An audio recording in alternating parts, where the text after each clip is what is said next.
سبحانك لا علم لنا إلا ما علمتنا إنك أنت العليم الحكيم جزى الله عنا محمدا ما هو أهله سبحان الله وبحمده سبحان الله العظيم رب اشرح لي صدري ويسر لي أمري واحلل عقدة من لساني يفقه قولي رب زدني علما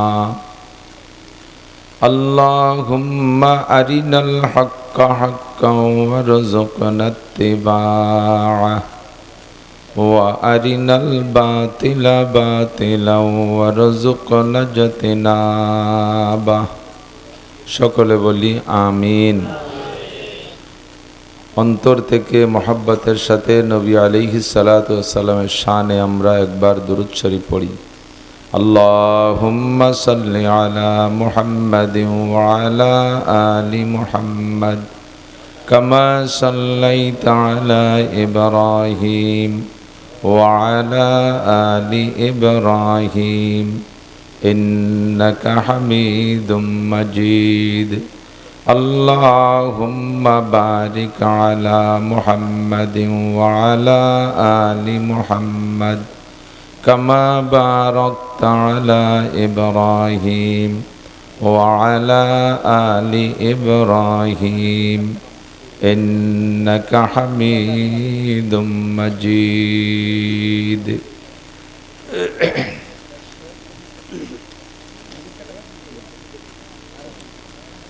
ঐতিহ্যবাহী তালিম উদ্দিন কওমিয়া মাদ্রাসা এতিমখানা ও যুব সমাজের উদ্যোগে আয়োজিত আলামিন ইসলাম মিশন কর্তৃক আয়োজিত বার্ষিক ওয়াজ মাহফিল মোল্লাবাড়ি সড়ক সালতা ফরিদপুর। অধ্যকার মাহফিলের সম্মানিত সভাপতি আমাদের সালথা বরঞ্চ বর্তমান বৃহত্তর ফরিদপুরের অন্যতম মুরব্বী বাহিদ্য মাদ্রাসার শাইখুল হাদিস ও মোহতামিম সাহেব হুজুর হাফিজাহুল্লাহ, এ অঞ্চলের অনেক অনেক উলামাই কেরাম, আয়েম্মায়ে মাসাজিদ, মাদ্রাসার আজিজ আমতোলাবা, প্রাণপ্রিয় দেশবাসী, আল্লাহ রব্বুল আলমিনের শাহী দরবারে আমরা শুকর আদায় করে নেই। আরবিতে মাসটির নাম রবিউল আউয়াল, জানা আছে আপনাদের? রবিউল আউয়াল মাস শুনেই আমরা বড় আনন্দিত। এ মাসে বিশ্বনবী মুহাম্মদুর রাসূলুল্লাহ সাল্লাল্লাহু আলাইহি ওয়াসাল্লাম দুনিয়ায় এসে আমাদেরকে ধন্য করেছিলেন। আবার সাথে সাথে বড় দুঃখ পাই, এ মাসেই নবী আলাইহিস সালাতু ওয়াস সালাম 63 বছর হায়াত সমাপ্ত করে আল্লাহ পাকের ডাকে সাড়া দিয়ে আমাদেরকে এতিম করে রেখে চলে গিয়েছিলেন। কাজেই রবিউল আউয়াল মাস আনন্দেরও মাস, আবার শোকেরও মাস। আনন্দ শোক বিজড়িত রবিউল আউয়াল মাসের বিশেষ সময় এ বর্ষা বাদলের মৌসুমে এলাকার হাজারো লাখো মানুষের মধ্য থেকে আল্লাহ পাক বাছাই ছাঁটাই করে আমাদেরকে মনোনীত করেছেন সাময়িক জান্নাতের বাগানে বসার জন্য। সকলে শুকর আদায় করি আলহামদুলিল্লাহ। একেবারে অন্তর থেকে, দিল থেকে সাহেবে দিল বাহিদ্দের হুজুর দামাত বরকাতুল আলিয়া মুরব্বিয়ানা নসিহাত আমাদেরকে করেছেন। আপনারা এখানে বসে লক্ষ্য করেছেন কিনা আমি জানি না, আমি ঘরে বসে হুজুরের সব বয়ান শুনেছি। মানব জীবন গড়তে যে জরুরি কথাগুলো লাগে হুজুর ধীরে ধীরে সব কথাগুলো বলেছেন। এসব কথাগুলির পর আমল করতে পারলেই জিন্দেগি যথেষ্ট হয়ে যায়। কিন্তু মানুষের স্বভাব হলো ভুলে যাওয়া। আরবিতে বলে আউয়ালুন নাসে আউয়ালু নাসিন, মানবকুলের প্রথম মানুষটা আদম আলাইহিস সালাতু ওয়াসসালাম। সমস্ত মানুষের প্রোডাকশন শুরু হয়েছে যে মানুষটার থেকে, সেই মানুষটার নাম কি? আদম আলাইহিস সালাতু ওয়াসসালাম। আমরা তো এই বিশ্বাসে বিশ্বাসী, নাকি বলেন? নাকি ডারউইনের বিশ্বাসে বিশ্বাসী? বান্দরের থেকে মানুষ হওয়া এ কত বড় অসমীচীন একটা কথা, অসামঞ্জস্য একটা কথা, অমানবিক একটা কথা। সে একজন বিজ্ঞানী হইয়া এই কথা উপস্থাপন করলো, তার গবেষণায় বেরোয় আসলো, আর হাজারো লাখো শিক্ষিত পণ্ডিতরা সে কথা মেনে নিল। এরা কেমন শিক্ষিত, কেমন বিজ্ঞানী না অজ্ঞানী, আল্লাহই ভালো জানে। আমরা কত বান্দর দেখি, চরমুগুরিয়ে গেলে তো বান্দরের অভাব নেই, সুন্দরবন গেলে তো সারা সুন্দরবন জুড়ে বান্দরের আড্ডা। চিড়িয়াখানার মধ্যে কত বান্দর দেখলাম, জীবনে একটা বান্দরের ল্যাস পড়িয়া সোজা হইয়া সে মানুষ হয়ে গেল তা তো দেখলাম না। আর ডারউইনের আব্বা সে বলে বান্দরের চেয়ে মানুষ হয়ে গেছে। আল্লাহ হেফাজত করুক এই কুবুদ্ধি থেকে, সবাই বলি আমিন। ইয়া আইয়ুহান নাসুত্তাকু রাব্বাকুমুল্লাযী খালাকাকুম মিন নাফসিন ওয়াহিদা। কুরআনে কারীমের মতো সত্য সংবাদদাতা আর কোনো পাঠ্যপুস্তক হতে পারে না। আসমানি কালাম, দুনিয়ার কাফের মুশরিকরা কোরআনকে বিকৃত করার জন্য শত চেষ্টা চালাইতেছে, কিন্তু একটা হরফও পরিবর্ধন করতে সক্ষম হয় নাই। অস্বীকার করারও কায়দা নাই, উপায় নাই। এমনি বিশ্বাস করে না, মানে না, সেটা ভিন্ন জিনিস।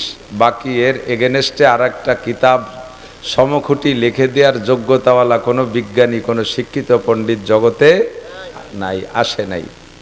তো সেই কোরআনে কারিমে আল্লাহ পাক বলেন, হে দুনিয়ার মানুষ, ইত্তাকুল্লাহ, আল্লাহকে ভয় করো। ইয়া আইয়ুহান নাসুত্তাকু রাব্বাকুম, তোমাদের রবকে ভয় পাও। আল্লাযী খালাকা, যুবকরা আমার দিক কেউ নড়াচড়া করবেন, এটা একটা class, regular class school college মাদ্রাসায় হয়, আর আমাদের বাংলাদেশে সিজনালি ক্লাস হয় ওয়াজের মাঠে। সেখানে ক্লাস হয়, মাঝে মাঝে পরীক্ষা হয়, ছাত্রদের যোগ্যতা যাচাই বাছাই করে কেউকে প্রমোশন দেয়, উপরের ক্লাসে উঠাই দেয়, ফেল করা কয়ডারে আবার রেখে দেয়। কিন্তু আমার এই ক্লাসে কোনো পরীক্ষা নিরীক্ষা না থাকার কারণে ছাত্রদের কোনো উন্নতি অগ্রগতি দেখতেছি না। খেয়াল দিয়ে শোনেও না, যতটুক মনে চায় শোনে, মনে না চাইলে শোনে না। খেয়াল করে শুনতে হবে। পরীক্ষা না নিলেও আমরা পরীক্ষা না নেই, আল্লাহর কাছে পরীক্ষা দেওয়া লাগবে কি লাগবে না? এই সময়েরও পরীক্ষা দেওয়া লাগবে। লা তাজুলু কদামা ইবনে আদমা ইয়াউমাল কিয়ামাতি হাত্তা ইউসালা আন আরবা আন উমরিহি ফিমা আপনা। আল্লাহর কসম, বিশ্বনবীর কথা সত্য, 4টি প্রশ্নের জবাব না দিয়া আল্লাহর সামনে দিয়ে এক কদমও বাড়া যাবে না। একথা বহুবার শুনেছেন, আমিও কতবার বলি, এরকম পরিস্থিতি এসে গেলে বলি। 4টি প্রশ্নের জবাব না দিয়ে এক পাও সামনে বাড়ানোর সুযোগ হবে? আল্লাহর চেকপোস্টে 4টে প্রশ্ন হবেই হবে। 1 নম্বর প্রশ্ন হলো আন উমরিহি ফিমা আফনা, তোমার গোটা জীবন কোথায় কাটাইছো একটু বলে যাও। সারা জীবনের হিসাব দিতে হবে। আজকে এখানে বসছেন, আমাকেও হিসাব দেওয়া লাগবে। তুমি এই 200-500 মানুষকে বসায় রাখছো, কি শিখেইছো একটু কইয়ে যাও আমার কাছে। আপনাদেরকে জিজ্ঞাসা করা হবে, মৌলানা নাসির সাহেবরে খাওয়াই দাওয়াইয়া মাথায় মুথায় নিয়ে আসছো, ডাটে সাটে বসাইছো, প্রধান বক্তার দায়িত্ব তাকে দেছো, সে বয়ান করছে, তুমি সেখান থেকে কি নিয়ে আসছো, আপনাকেও জিজ্ঞাসার কিন্তু জবাব দেওয়া লাগবে, অবশ্যই লাগবে। কাজে এই সময়টা নষ্ট না করি। বহু সময় নষ্ট করি চায়ের স্টলে, অনেক সময় নষ্ট করি আজে বাজে গল্প গুজবে। আজকের এই সময়টা নষ্ট না হয়ে যাক, প্রত্যেকটা কথা মনে রাখবো তো ইনশাআল্লাহ। অনেকক্ষণ কষ্ট দেব না, পাছার নিচে হয়তো জায়গা নরম ভিজে যাচ্ছে, কষ্ট হবে, বেশিক্ষণ কষ্ট দেব না। অল্পক্ষণ, ঘণ্টাখানিকের ভিতরে যা সেই কথাগুলো বাড়ি নিয়ে যাওয়ার চেষ্টা করব, জীবনের সাথে রাখার চেষ্টা করব। রাজি আছি তো ইনশাআল্লাহ? আল্লাহ কা ইত্তাকু রাব্বাকুম, তোমাদের রবকে তোমরা ভয় পাও। আল্লাযী খালাকাকুম মিন নাফসিন ওয়াহিদা, যে আল্লাহ তাআলা তোমাদেরকে এক ব্যক্তি থেকে সৃষ্টি করেছেন। কয়জন? এক ব্যক্তি থেকে সৃষ্টি করেছে। মিন নাফসিন ওয়াহিদা, একটা জাত থেকে তোমাদেরকে সৃষ্টি করেছে। মিন নাফসিন ওয়াহিদা ওয়া খালাকা মিনহা যাওজাহা, সর্বপ্রথম সৃষ্টি পদ্ধতি কি? ওই লোকটা থেকে তার স্ত্রীকেও সৃষ্টি করেছে। আপনারা অনেক অনেক শিক্ষিত পণ্ডিত আছেন, বলতে পারবেন ডিম আগে না মুরগি আগে? তো বড় বেকায়দায় পড়ে গেলাম। ডিম আগে না মুরগি আগে বলেন তো? মুরগি আগের পক্ষে কারা? একটু কষ্ট করে বেয়াদবি মাফ করবেন, হাত দেখাবেন। ডিম আগে না মুরগি আগে? অনেকে আবার সমন্বয়কের কাতারে চুপ করে রয়েছে। আমলিগ বিএনপি দুই দলে যাক, আমরা মাঝে একদম সমন্বয় করবানি। ডিম আগে কারা? এর পক্ষে কারা? একটু দেখাবেন। ডিম আগে, ডিম আগে না মুরগি আগে? তার ডিম আগের পক্ষে কয়জন? তা ডিম আগের পক্ষে 10-12 জন, মুরগি আগের পক্ষে বেশ কয়েকজন, কিন্তু ফাঁকে কেউ হাত উঠই নেই। দেখি যেদিক যায় সেই দিকের পক্ষে। ইউনুস চাচা যেদিক নাই সেই দিকের পক্ষে। আল্লাহু আকবার। ডিম মুরগি যদি আগে হয় তাহলে মুরগি তো হয় ডিমের থেকেই, তাহলে সে মুরগিটা অলক কিসির থেকে? সে ডিম না থাকলে ডিম মুরগি আসে কোন যাইতে? আবার ডিমও তো মুরগি ছাড়া হয় না। এ কোন বেকায়দায় পড়ে গেলাম। আল্লাহ পাক রব্বুল আলামিন বলেন, আমি মরা থেকে সব জীবিতকে মরা থেকে বানাই, সমস্ত জীবিতকে মৃত্যু থেকে তৈরি করি। মানুষ আমরা এখন জীবিত আছি, আমাদেরও সৃষ্টি হয়েছে একটা মরা থেকে। বীর্য মরা জিনিস, মাটি মরা, পানি মরা, আগুন মরা, বাতাস মরা, এই সব মরা থেকে আল্লাহ তাআলা জীবিত মানুষ বানাইছে। কোরআন শরীফের সাক্ষী। আল্লাহ পাক রব্বুল আলামিন বলেন, কুলিল্লাহুম্মা মালিকাল মুলকি তুতিল মুলকা মান তাশা ওয়া তানজিউল মুলকা মিম্মান তাশা ওয়া তুইজ্জু মান তাশা ওয়া তুযিল্লু মান তাশা বিয়াদিকাল খাইর ইন্নাকা আলা কুল্লি শাইইন কাদির তুলিজুল লাইলা ফিন নাহারি ওয়া তুলিজুন নাহারা ফিল লাইল ওয়া তুখরিজুল হাইয়া মিনাল মাইয়িতি। হাই মানে জীবিত, তো এরপরে আবার আছে ওয়া তুখরিজুল মাইয়িতা মিনাল হাই। কিন্তু বলতে যাই আল্লাহ তো বলতে পারতেন, যদি মুরগি আগে হতো তাহলে বুঝতাম আল্লাহ বলতেন ওয়া তুখরিজুল মাইয়িতা মিনাল হাই, আগে এইটুক বলতেন। কিন্তু আগে আল্লাহ তা না বলে কি বলছেন? তুখরিজুল মাইয়িতা মিনাল হাই। মরাকে আল্লাহ তাআলা তুখরিজুল হাইয়া মিনাল মাইয়িতি, জীবিতকে আল্লাহ বানায় মরা থেকে। জীবিতকে বানায় মরা থেকে। ডিম মরা, ডিমে হাঁটতে পারে, ডিমে খাইতে পারে, ডিমে পেশাব পায়খানা করে, ডিম মরা। মুরগি তাজা, তো এই তাজাকে বানাইছে মরা থেকে। এর দ্বারাই প্রমাণ হলো ডিম আগে। কি আগে? ডিম আগে। তো অলকাত থেকে কেউ ছিল না, সবাইরে যে আল্লাহ তাআলা যে কায়দায় বানাইছে, ডিমটারও সে কায়দায় বানাইছে। ডিমটাকে সংরক্ষিতভাবে সুরক্ষিতভাবে আল্লাহ তাআলা পাঠাই দিয়েছে, আর জমিনের হিট পাইয়া ডিমটার থেকে একটা বাচ্চা হয়েছে, সেখান থেকে মুরগি তৈরি হয়েছে।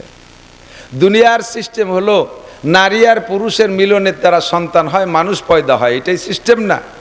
তো সর্বপ্রথম মানুষটা আদম আলাইহিস সালাম, উনার আব্বার নাম কি? আদম আলাইহিস সালামের মায়ের নাম কি? আদম আলাইহিস সালামের আব্বা নাই, তার মা নাই।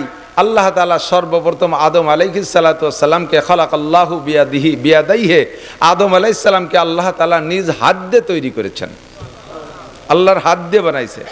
ফেরেশতাদেরকে বলছে গলার নিচের টুক বানাও, ফেরেশতারা গলার নিচের টুক বানাইছে আদম বানানোর অর্ডার পেয়ে। এবার ফেরেশতারা বললে আল্লাহ আদম কি এইটুকি? আল্লাহ বললেন আদম যদি মানুষ যদি ওইটুকি হবে, তার নিচেই তো তার আসল টুকি তো নাই। স্পিকার কো, কথা বলবে কি দিয়ে? হেডলাইট কোন জায়গা? চোখ। তার কানে শুনবে সে কান কো, তারপরে খাবে সে অঙ্গ কো, ইত্যাদি ইত্যাদি সব মিলে সেটুক তো বানাও নাই, আসল টুকি তো বাদ রয়েছে। জি আল্লাহ বলেন সেটুক কিভাবে বানাইতে হবে? আল্লাহ পাক বললেন সেটুক তোমরা পারবা না, ওটুক তোমরা পারবা না। ওটুকির মধ্যে অনেক কারুকার্য আছে। মাথার ভিতরে মগজ থাকবে। একজন মানুষের মগজ এত বড় প্রশস্ত যে মগজটা আগে দেখছেন মনে হয় ক্যাসেটের ফিতে ছিল না, ফিতেই কথা ধরে রাখতো, ক্যাসেট ঘুরতো, ফিতে ঘুরতো, আর কথা সাপ্লাই হতো। মানুষের মগজ থেকে ক্যাসেটের ফিতে তৈরি করা হয়েছে। একজন মানুষের মাথার গিলু বের করে এটাকে যদি তার মূল পর্দা হিসেবে, এটা পর্দার সমন্বয়, এই পর্দাকে দলা করে এটা মগজ গিলুর একটা খান্ডা তৈরি করছে, এটা খুলে যদি ছেড়ে দেওয়া হয়, পাতলা করা হয়, তাহলে একজন মানুষের মগজ এত বড় প্রশস্ত যে সারা পৃথিবীর উপরে সিলিং হয়ে যেতে পারে। এতে কথা ধরে রাখবে, এতে কথা রেকর্ড করবে।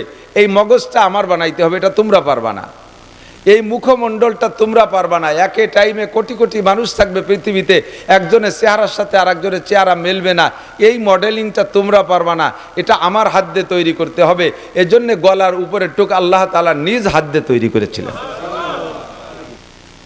কথা এসে গেলে বলা লাগে, গলার নিচে টুক বানাইছে ফেরেশতারা। এটুকের সম্মান যেমন গলার উপরে টুক বানাইছেন আল্লাহ তাআলা, এটুকের সম্মান কি একরকম হতে পারে? কখনো পারে না। যেটুকের ভিতরে আল্লাহ পাক নিজে হাত দিয়েছেন সেটুকের মর্যাদা আল্লাহ একটু বেশি দিয়ে রেখেছেন। যে জিনিসটা আমার কাছে অর্জন হয় বিনা পরিশ্রমে, ওই জিনিসের মর্যাদা আর যেটা বানাইতে যেটার উপরে আমার পরিশ্রম আছে ওইটার মর্যাদা আমার কাছে একরকম না। মাঝে মাঝে উদাহরণে বলি, যুবক বৈশা বৈশা দামি একটা শাল চাদর দিয়ে স্যান্ডেল পরিষ্কার করে। স্যান্ডেল জোড়ার বয়স 3.5 থেকে 4 বছর, তার মূল বডি নাই। মুসির দোকানে নিয়ে পাল্টাই নিয়ে সামলাই দিয়েই তার স্যান্ডেল হয়ে গেছে, সে আসল ফিগার নাই। তারপরও কি মোহাব্বত, সেই স্যান্ডেলটা মালিশ করতেছে 12-13 হাজার টাকা দামে শাল দিয়ে। জিজ্ঞেস করা হলো, এই এত দামি শাল দিয়ে স্যান্ডেল মুছিস, শাল কার আর স্যান্ডেল কার? কয় যে স্যান্ডেল জোড়া হলো আমি ব্যান চালাইয়া অনেক কষ্ট করিয়া, বহুত কষ্ট করে পয়সা বাঁচায় রেখে তাই দিয়ে আমি স্যান্ডেল কিনছি, আর শাল আলো দেশে আমার শ্বশুর। শাল দেশে শ্বশুর, শ্বশুরের টাকার কিনা শালের প্রতি মায়া নাই বিদায় নিজের কিনা স্যান্ডেলের উপরে মায়া আছে। সেই 12,000 টাকা দামে শাল দিয়ে স্যান্ডেল মোছে, কারণ এটা নিজের টাকার স্যান্ডেল, এর প্রতি মায়া একটু বেশি। আসমান বানাইছে আল্লাহ তাআলা কোন শব্দ দিয়া, জমিন বানাইছে আল্লাহ কোন শব্দ দিয়া, চন্দ্র সূর্য বানাইছে আল্লাহ কোন শব্দ দিয়া, সব ফেরেশতা বানাইছে কোন শব্দ দিয়া, জিন বানাইছে আল্লাহ কোন শব্দের মাধ্যমে, কোন মানে হয়ে যাও। আর এই একটা একটা শব্দ বলছেন, সবগুলো হয়ে গেছে। এদের সারা জগতে যত সৃষ্টি আছে সমস্ত সৃষ্টি মিলাইয়া সকলের উপরে আল্লাহর যতটুক মায়া, সাধারণ একজন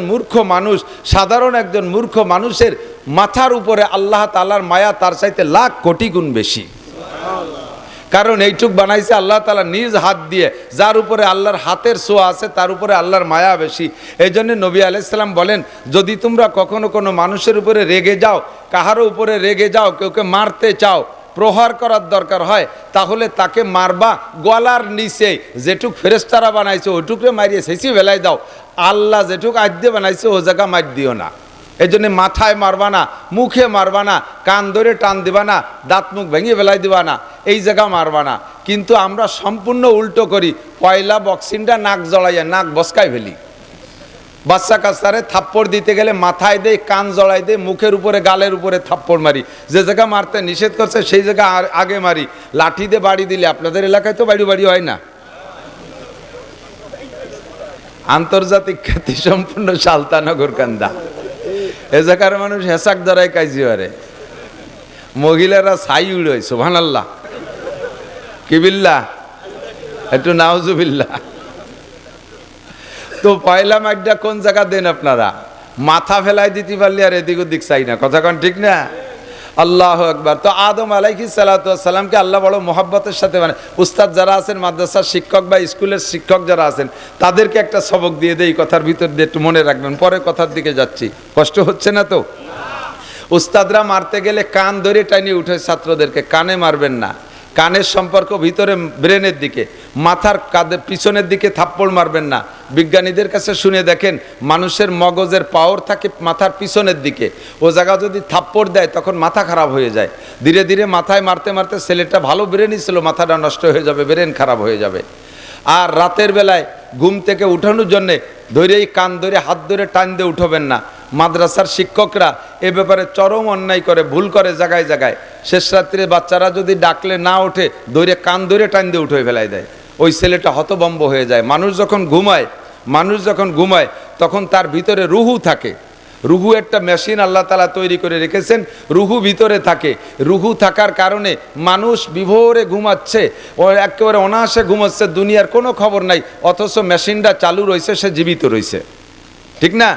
একজন মানুষের সাথে দুইটা জিনিস থাকলে মানুষটা মানুষও থাকে, আর সাথে মানুষটার হুঁশ জ্ঞানও থাকে। সেটা হলো 1 নম্বরে রুহু, 2 নম্বরে নফস।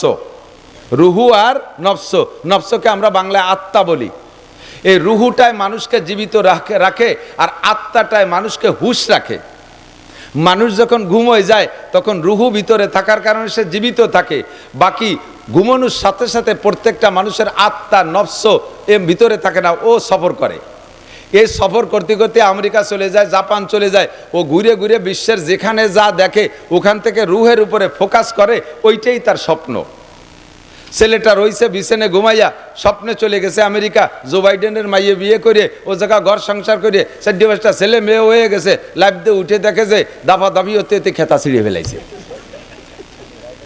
ও ছেলে তো বিছানেই আছে, ওর বডি এখানে আছে, রুহু এখানে, ওর নফস আর আত্মা উড়িয়ে চলে গেছে আমেরিকা, যে এত কিছু করে তারপরে সকালে বেলা ওঠার আগে বাড়ি ফিরে আসছে।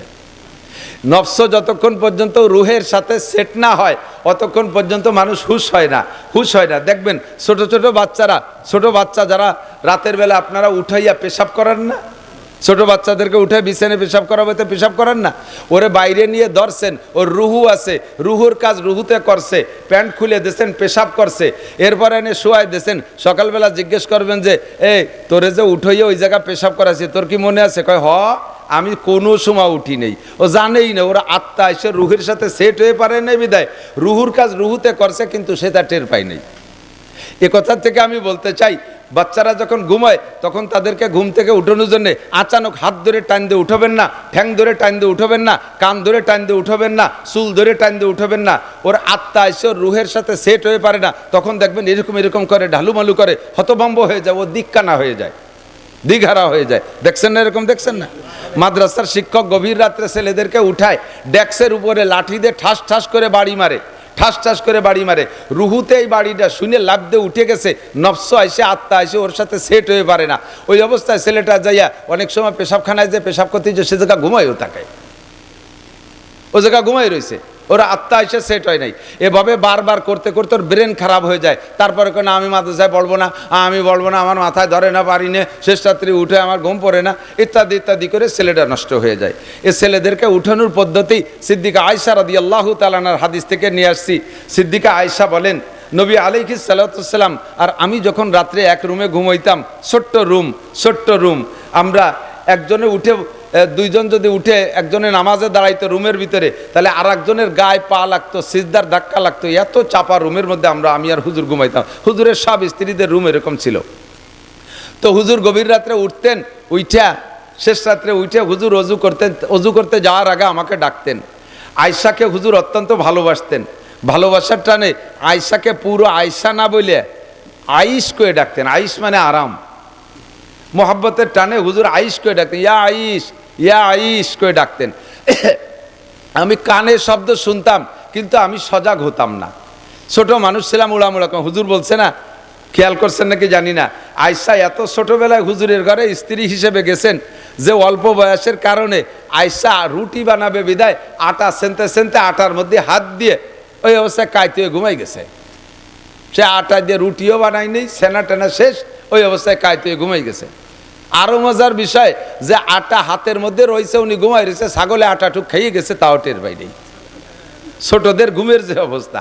তো শেষ রাত্রি আমার ঘুমের প্রভাবে আমি এরকম ঘুমাই থাকতাম, হুজুর আমার ডাকতে উঠতাম না।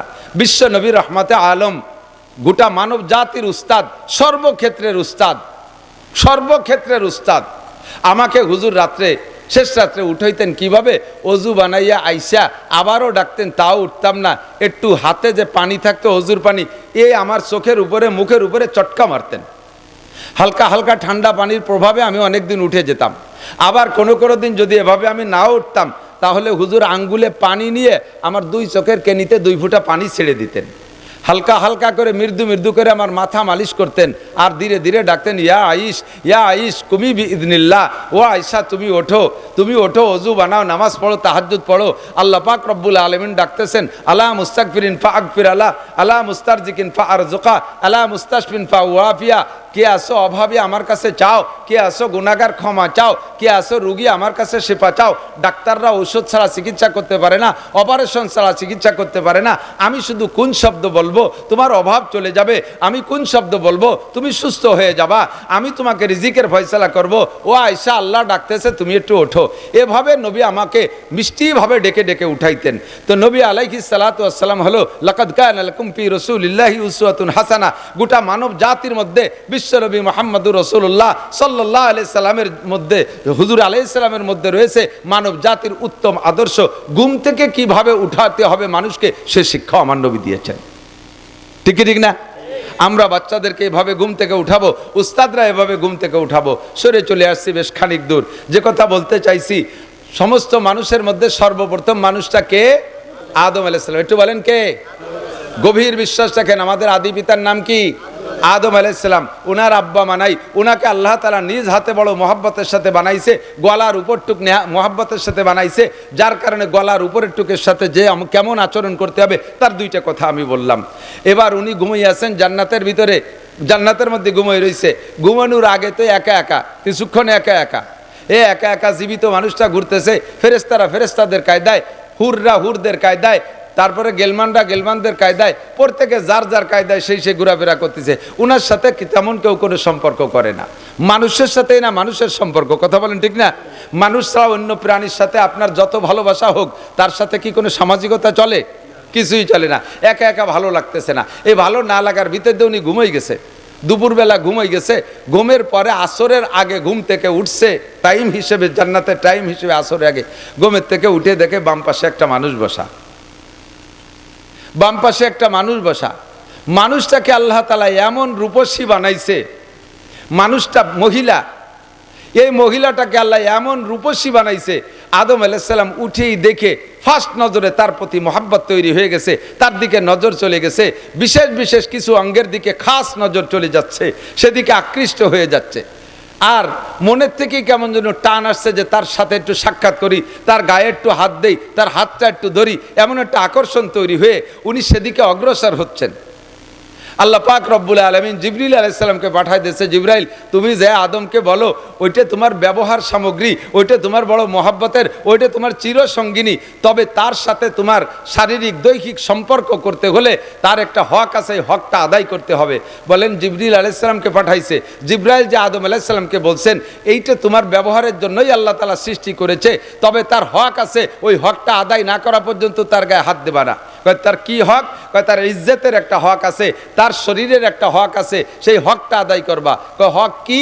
কয় যে এই হক আদায় করতে হবে তোমাকে 10 বার বিশ্ব নবী মুহাম্মদুর রাসূলুল্লাহ সাল্লাল্লাহু আলাইহি ওয়াসাল্লাম লাউলাহুমা খালাকাল আফলাকা খালিকুহা লাউলাহুমা খারাজাল ইনসানু মিন আদামি, যেই নবীটাকে না বানাইলে, যেই নবীকে বানানোর সিদ্ধান্ত আল্লাহ না নিলে তুমি আদমকে আল্লাহ বানাইতো না, তুমি আদমকে আল্লাহ তাআলা বানাইতেন না। সেই নবী মুহাম্মদুর রাসূলুল্লাহ সাল্লাল্লাহু আলাইহি ওয়াসাল্লাম, তার নামে তুমি 10 বার দুরূদ শরীফ পড়লে এই মহিলার দেনমোহরের হক আদায় হয়ে যাবে। আদম আলাইহিস সালাতু ওয়াস সালাম 10 বার দুরূদ শরীফ পড়লেন, হযরত হাওয়া আলাইহিস সালামের দেনমোহরের, জান্নাতের মধ্যে তার টাকা পয়সার লেনদেনের দরকার নেই, 10 বার দেনমোহর দুরূদ শরীফ পড়ছেন আর দেনমোহর আদায় হয়ে গেছে। এরপরে তার সাথে তো স্বাভাবিক হয়ে গেলেন। এই মহিলাটাকে বানাইলেন কাত থেকে? আদম আলাইহিস সালাম হাওয়া আলাইহিস সালামের বাপও না, হাওয়া আলাইহিস সালামের মাও নাই, বানাইছেন কোন জায়গা? কুরআন শরীফে আছে মিন জিলাহিল আইসার, বাম পাশের হাড্ডি থেকে। আপনার বাম পাজোড়ে হাড় আছে না? কিসসা বহুত শুনেছেন, এসে গেছে একটু বলে যাচ্ছি। আপনার দুই পাশের হাড় আছে দেখবেন রিকশার ছটার মতো, আছে না এরকম? জীবনে তো গুনিয়ে দেওয়ার সুযোগ পাইনি, মোটা যারা তারা তো হাতেই নাগল পায় না, আমার মতো শূন্য মানুষ আমি টের পাই, হাত দিলে চটাগুলো হাতে বাঁধে। তো ডাইন পাশের চাইতে বাম পাশে একখান চটা কম আছে, ওই একখান চটা খুলে নিয়ে হাওয়া আলাইহিস সালামকে বানাইছে। আল্লাহু আকবার। ওই চটাখানো জিন্দা না, ওই চটাখানো মরা। চটাখান কি? আদম আলাইহিস সালামরে বানাইছে আগুন পানি মাটি বাতাস দিয়ে, চারটে পদার্থই মরা, মরা থেকে আদম আলাইহিস সালামকে বানাইছে, আর সেই মরার ভিতরের একটা হাড়ও মরা, সেই মরা হাড়ের থেকে হাওয়া আলাইহিস সালামকে বানাইছে, এবং বাম পাশের থেকে নিয়ে বানাইছে। শরীরের অঙ্গ থেকে বানানোর কারণে আমার অঙ্গের প্রতি যেমন আমার একটা মহব্বত আর ভালোবাসা আছে, আর একজনের অঙ্গের প্রতি এই ভালোবাসাটা আমার হয় না। আপনার হাত কেটে গেলে আমার কিছু আসে যায় না, আমার শরীরে একটু চামড়া খুলে গেলে আমার খুব কষ্ট হয়। এই জন্য শরীরের অঙ্গ থেকে বানাইছে যাতে স্বামী স্ত্রী দুইজনের ভিতরে আঙ্গিক সম্পর্কের মতো মহব্বত আর ভালোবাসা পয়দা হয়। এরপরে সেখান থেকে আল্লাহ পাক রব্বুল আলামিন বলেন, মিন নাফসিন ওয়াহিদাতিন ওয়া খালাকা মিনহা যাওজাহা ওয়া বাত্তা মিনহুমা রিজালান কাসীরা ওয়া নিসাআ। এখান থেকে কলেজে পড়ে না, ওই মানুষটা বিশ্ববিদ্যালয়ে পড়ে না, ওই মানুষটা কোনো মাদ্রাসায় পড়ে না, দুনিয়ার কোনো মাদ্রাসায় পড়ে না, ওই মানুষটা কোনো দুনিয়ার সাধারণ মানুষ না। আল্লাহ পাক রব্বুল আলামিন সৃষ্টি করে গোটা মানব জাতির রূহকে এক জায়গা করে আদম আলাইহিস সালামকে বাছাই করে উনাকে নবুয়তি শিক্ষা দিয়া, আসমানি কিতাব শিক্ষা দিয়া, 104খানা আসমানি কিতাবের ইলম শিক্ষা দিয়া আল্লাহ তাআলা তাকে দুনিয়ায় পাঠিয়েছেন। বলি না সুবহানাল্লাহ। আমাদের আব্বাজির নাম আদম আলাইহিস সালাম। বলেন আব্বাজির নাম কি? আদম আলাইহিস সালাম। বান্দর আমাদের আব্বা না, ঠিক কি ঠিক না? বান্দর আমাদের আব্বা না। তো আমাদের আব্বা যে আদম আলাইহিস সালাম থেকে শুরু হইয়া সর্বশেষ মানুষটা বিশ্বনবী মুহাম্মদুর রাসূলুল্লাহ, নবুয়তি সিরিয়ালে শেষ নবী মুহাম্মদুর রাসূলুল্লাহ। মুহাম্মদুর রাসূলুল্লাহর পরে আর কোন নবী আসবে? জোর হলো না? নগরকান্দার থেকে শুরু হইতে হবে, সালতার থেকে শুরু হইতে হবে। ইনশাআল্লাহ এই এলাকায় কোনো কাদিয়ানি ফিতনা থাকতে পারবে না, পারবে না। সমন্বয়ের বাংলাদেশ চলতেছে, সমন্বয়ের বাংলাদেশ চলতেছে, সংশোধনের বাংলাদেশ চলতেছে, সংস্কারের বাংলাদেশ চলতেছে। বর্তমান সরকারের উপদেষ্টা মণ্ডলী যারা, তারা বিভিন্ন সেক্টরে সংস্করণ করতেছে। যেখানে যে ত্রুটি বিগতওয়ালারা করে রেখে গেছে, যে বিগতওয়ালারা করে রেখে গেছে সংবিধানের ভুল, সবগুলোকে সংস্করণ করে সাইজ করতেছে। কাজেই এই মুহূর্তে সংখ্যাগরিষ্ঠ মুসলিম কান্ট্রি বাংলাদেশের লক্ষ কোটি জনতার পক্ষ থেকে মাননীয় প্রধান উপদেষ্টার কাছে এবং উপদেষ্টা মণ্ডলীদের কাছে আমাদের মনে প্রাণের একটা প্রস্তাব, একটা দাবি, আপনারা সংস্করণ করবেন। বাংলাদেশে থাকবে বহুজাতিক মানুষের বাংলাদেশ। এর ভিতরে মুসলমান থাকবে, হিন্দুরা থাকবে, খ্রিস্টানরা থাকবে, বুদ্ধরা থাকবে, কাফেরও থাকবে, ইহুদি থাকবে, নাসারা থাকবে, সবাই থাকবে, কাদিয়ানিরাও থাকবে, সবাই থাকবে। তবে যার যার নিজ নিজ ব্যানারে পরিচয় দিয়ে থাকবে। কথা বলুন ঠিক ঠিক না? মুসলমানের ব্যানারে থাকবে, মুসলমানের ব্যানারে কোনো অমুসলমান থাকতে পারবে না। কাদিয়ানি গ্রুপ এরা নিজেদের পরিচয় দেয় হয় আহমাদি মুসলিম জামাত। আহমাদি মুসলিম জামাত আপনারা জানেন কি জানেন না জানি না, তাদের নবী দাবি করে তারা গুলাম আহমদ কাদিয়ানিকে। ও কি সত্য না মিথ্যা? ও মোমেন না কাফের? আমার নবীর এগেনস্টে, আমার আল্লাহর এগেনস্টে যদি কেউ খুদাই দাবি করে সেও যেমন কাফের। আমার আল্লাহ, আমার নবীর এগেনস্টে আরেকজন যদি নবী দাবি করে সেও কাফের, আর তাকে যারা নবী মানবে তারাও কাফের। আর এই কাফের রে, এই কাদিয়ানিকে যারা কাফের বলতে লজ্জা পাবে, কাফের বলতে ভয় পাবে, কাফের স্বীকৃতি দিতে এলোমেলো করবে, তারাও কাফের। তাদেরকে কাফের বলার স্লোগানের সময় যারা মুখ বন্ধ করে রাখবে তাদেরও ইমানের মধ্যে ত্রুটি আছে। বিগত সরকার, বিএনপি সরকারের কাছেও দাবি জানাইতাম আমরা, আমলিগ সরকারের কাছেও দাবি জানাইছি, কাদিয়ানীদেরকে বাংলাদেশে বসবাস করবে না তা না, তাদের থাকতে নিষেধ করি না, তারা থাকবে, তবে তাদের কাফের ব্যানারের অধীনে থাকবে, তারা মুসলিম জামাতের অধীনে থাকতে পারবে। যেহেতু সংস্কারের যুগ চলতেছে, মিডিয়ার মাধ্যমে পাঠায় দেব সংস্করণ। যারা আছেন উপদেষ্টা মণ্ডলী, এখানে আপনারা সংস্করণ করবেন। বাংলাদেশে কোনো কাদিয়ানি মুসলমানের নামে থাকতে পারবে না, তারা কাফেরের নামে থাকবে, তাদেরকে কাফের ঘোষণা দিতে হবে। কথা বলুন ঠিক ঠিক না? আমাদের নবী মুহাম্মাদুর রাসূলুল্লাহ সাল্লাল্লাহু আলাইহি ওয়াসাল্লাম, আমার নবী নিজেই বলেন, আনা খাতামুন নবিয়্যিন লা নাবিয়্যা বাদি, আমি শেষ নবী, আমার পরে আর কোনো নবী আসবে না, আর কোনো নবীর দরকারও হবে না। ঠিক কি ঠিক না? আমার নবী এসেছিলেন এই মাসে, আমার নবী চলে গেছেন এই মাসে। আসছিলেন নবী 63 বছর আগে, চলে গেছেন 63 বছর আগে। একটু ঠান্ডা মাথায় বুঝে নিতে হবে দুইটা কথা। এ কথার পরে আমি আলোচনার দিকে চলে যাব। দুইটা কথা বুঝে নিতে হবে, যেহেতু মাসের পর তাকা যায়। আর তো আপনাদের এলাকায় 12ই রবিউল আউয়ালের আগে আমি ফিল্ড পাচ্ছি না, কাজেই আজকে বলবো, কেউ বেখেয়াল হবেন না। দুইটা কথা, একটা হলো, একটা লোক জন্ম নেছে যে টাইমে 63 বছর আগে জন্ম নেছে, তার জন্মের দিনটা বড় আনন্দের ছিল। বিশেষ করে যদি কোনো ফ্যামিলিতে শুধু কন্যা সন্তান হয়, 4-5টা মেয়ে হয়েছে, 4-5টা মেয়ে হওয়ার পরে তাও তা আবার কালা কালা মেয়ে হয়েছে, বাপে পরপরে গুটি খানিক মাইয়ে দেখিয়ে মনটা খুব খারাপ, স্ত্রীর সাথে কথাই কয় না। হঠাৎ করে শেষবার অতর্কিতভাবে আল্লাহ তাআলা আবার একটা বাচ্চা দিয়ে ফেলাইছে। এই বাচ্চাটা পুত্র সন্তান, এই বাচ্চাটা পুত্র সন্তান, চেহারাটা একেবারে উজ্জ্বল, চাঁদের মতো ফুটফুটে। এই 6টা মাইয়ে যে আগে কালা হয়েছে, তাদের পর যে অসন্তুষ্ট ছিল সব মুছে যাবে, সব ধুয়ে যাবে একটা নেককার এরকম সুদর্শন পুত্র সন্তান দেখে, ঠিক না? কত খুশি, সে খুশি, তার বউ খুশি, পুরো তার বোনগুলো, তা কি বলা হয়, সে বাচ্চাটার বোনরা খুশি, বাড়ির সবাই খুশি। এই তার জন্মদিনে একটা মহা আনন্দ হয়েছে। তারপরের থেকে নিয়ে প্রত্যেক বছর তার জন্মদিন উপলক্ষে একটা কেক কাটাকাটিও বাঙালিরা করে থাকে, এটা যদিও কুপ্রথা, একটা আনন্দ করে থাকে। এভাবে চলছে তার জীবন ভরে। হঠাৎ করে লোকটা মারা গেছে, যুবকটা, যখন তার বয়স হয়েছে 26, 27, 28, টলমলে যুবক, দেখতে তো সেরকম নায়ক। গ্যাঞ্জাম ফাসাদ, গন্ডগোল ফাসাদের ভিতরে যুবকটা মারা গেছে। বলেন তো, তার এই 28 বছর পর্যন্ত তার মা বাপ যে পরিমাণ আনন্দ পেয়েছিল, স্বাদ পেয়েছিল, উপভোগ করছে আনন্দ, তার এই 27-28 বছরের সমস্ত আনন্দ আজকে ছেলেটা এই ওই যৌবনকালে, ভরা যৌবনে ছেলেটা মারা গেলে তার সারা জীবনের সমস্ত আনন্দকে শেষ করে দিছে না? বাকি জীবনে ওই আব্বা মা আর যতদিন বেঁচে থাকবে, ওই ছেলেটার জন্মদিন উপলক্ষে কি আর কেক কাটবে, নাকি মৃত্যুদিন উপলক্ষে তার শোক পালন করবে? মৃত্যুদিন উপলক্ষে তার শোক পালন করবে, তার জন্মদিনের আনন্দ শেষ হয়ে গেছে, ঠিক কি ঠিক না? আমার নবী, আপনার নবী, বিশ্ব নবী মুহাম্মদুর রাসূলুল্লাহ জন্ম নিয়েছিলেন ধরে নিলাম 12ই রবিউল আউয়াল। 63 বছর আগে তার জন্মের সময় সারাটা দুনিয়া আনন্দে আনন্দিত ছিল, কিন্তু 63 বছর পরে আইসা যখন সাহাবায়ে কিরামদেরকে এতিম করে রেখে নবী 12ই রবিউল আউয়াল চলে গেছে, দুনিয়ার থেকে বিদায় নিয়েছেন, এখন কি নবীর জন্মদিনের আনন্দ অন্তরে থাকবে, নাকি মৃত্যুদিন উপলক্ষে শোক থাকবে? মৃত্যুদিন উপলক্ষে শোক থাকবে, ঠিকই ঠিক না? 12ই রবিউল আউয়াল কাজেই সমস্ত মুসলমানদের আনন্দের দিন নয়, আনন্দের দিন চলে গেছে আগে, এটা আমাদের শোকের দিন। শোকের দিনটা আমরা শোক পালন করব, সেই শোকের পরিবর্তে ইহুদ নাসারারা কুচক্র করে আমাদের ভিতরে সেই দিনটাকে 12ই রবিউল আউয়াল এক শ্রেণী মানুষের মাধ্যমে নবীর জন্মদিবস উপলক্ষ তৈরি করে আমাদের শোককে অন্তর থেকে দূর করে দিয়ে সেটাকে আনন্দ উদযাপন করায়, ঈদে মিলাদুন নবী হিসেবে আমাদেরকে দিয়ে উদযাপন করায়। এটা আমাদের নবীর সাথে বেয়াদবি ছাড়া আর কিছুই না। কাজেই 12ই রবিউল আউয়াল সামনে আসলে আমরা এই দিন দুরুদ পড়ব, বেশি নবীর শানে দুরুদ ও সালাম পড়ব, আমরা সোয়াব রেসানি করব, ঠিক আছে না ইনশাআল্লাহ?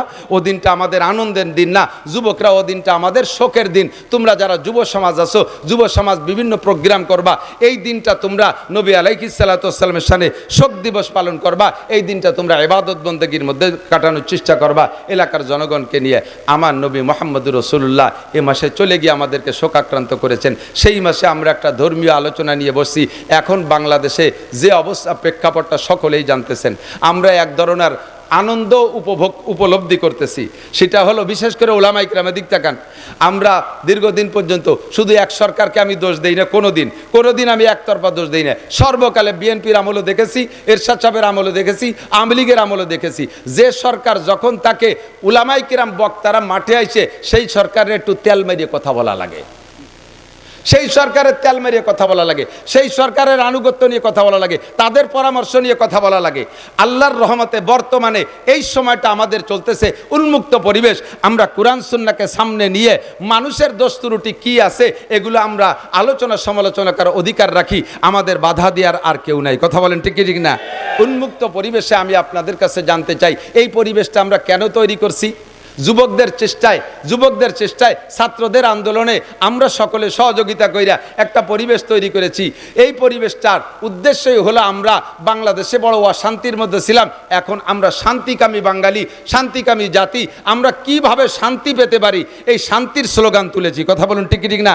অফিসে আমাদের শান্তি ছিল না, থানায় আমাদের শান্তি ছিল না, সেটেলমেন্টে আমাদের শান্তি ছিল না, এসিল্যান্ডে আমাদের শান্তি ছিল না, দলিল লেখারও জায়গা আমাদের শান্তি নাই, এলজিডির মধ্যে আমাদের শান্তি নাই, এমপির কাছে আমাদের শান্তি নাই, চেয়ারম্যানের কাছে আমাদের শান্তি নাই, উপজেলায় যায় আমাদের শান্তি নাই, যে জায়গা যাই সে জায়গায় অশান্তি।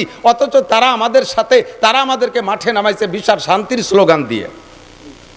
প্রত্যেকটা নির্বাচন, মেম্বার বলেন, চেয়ারম্যান বলেন, উপজেলা বলেন, এমপি বলেন, সকলে একটা নির্বাচনের সময় স্লোগান দেয় না? স্লোগান আমরাই তো দেই, নেতারা সামনে থাকে, তাদের তেল মারার জন্য আমরা স্লোগান দেই, বোতল ভাইকে দিলে ভোট, শান্তি পাবে দেশের লোক। ঠিক কি ঠিক না? আমি নাম কই না, কারণ কার নাম কব আবার কোন নামে মিশে যাবে, সে আবার কোন জায়গায় দাঁড়ায় রয়েছে, হুজুর আসো। আমার আবার অ্যাটাক করে নাকি তা আল্লাহ জানে। আর এমনি তো বাড়ি এলো গোপালগঞ্জ, মহাবিপদ নিয়ে ঘুরতেছি। এখন খালি নাম পরিচয় দিতে, গোপালগঞ্জ পরিচয় দিতে আপাতত ভয় লাগতেছে। তো দোস্ত, শান্তির স্লোগান যারা দেশে তাদের পিছনে আমরাই তো নাচছি, ঠিক কি ঠিক না? অমুক ভাইকে দিলে ভোট শান্তি পাবে দেশের লোক।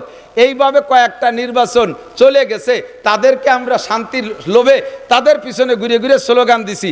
এখন দেখি আমরা স্লোগান দিয়ে আমরা যার যার কায়দায় সেই জায়গায় আছি, যাদের ভোট দিলে শান্তি পাবো তারাই অশান্তিতে, মহা অশান্তিতে। রমজান আসার আগেই তারা সব এতেকাফে বসে গেছে, বলি না?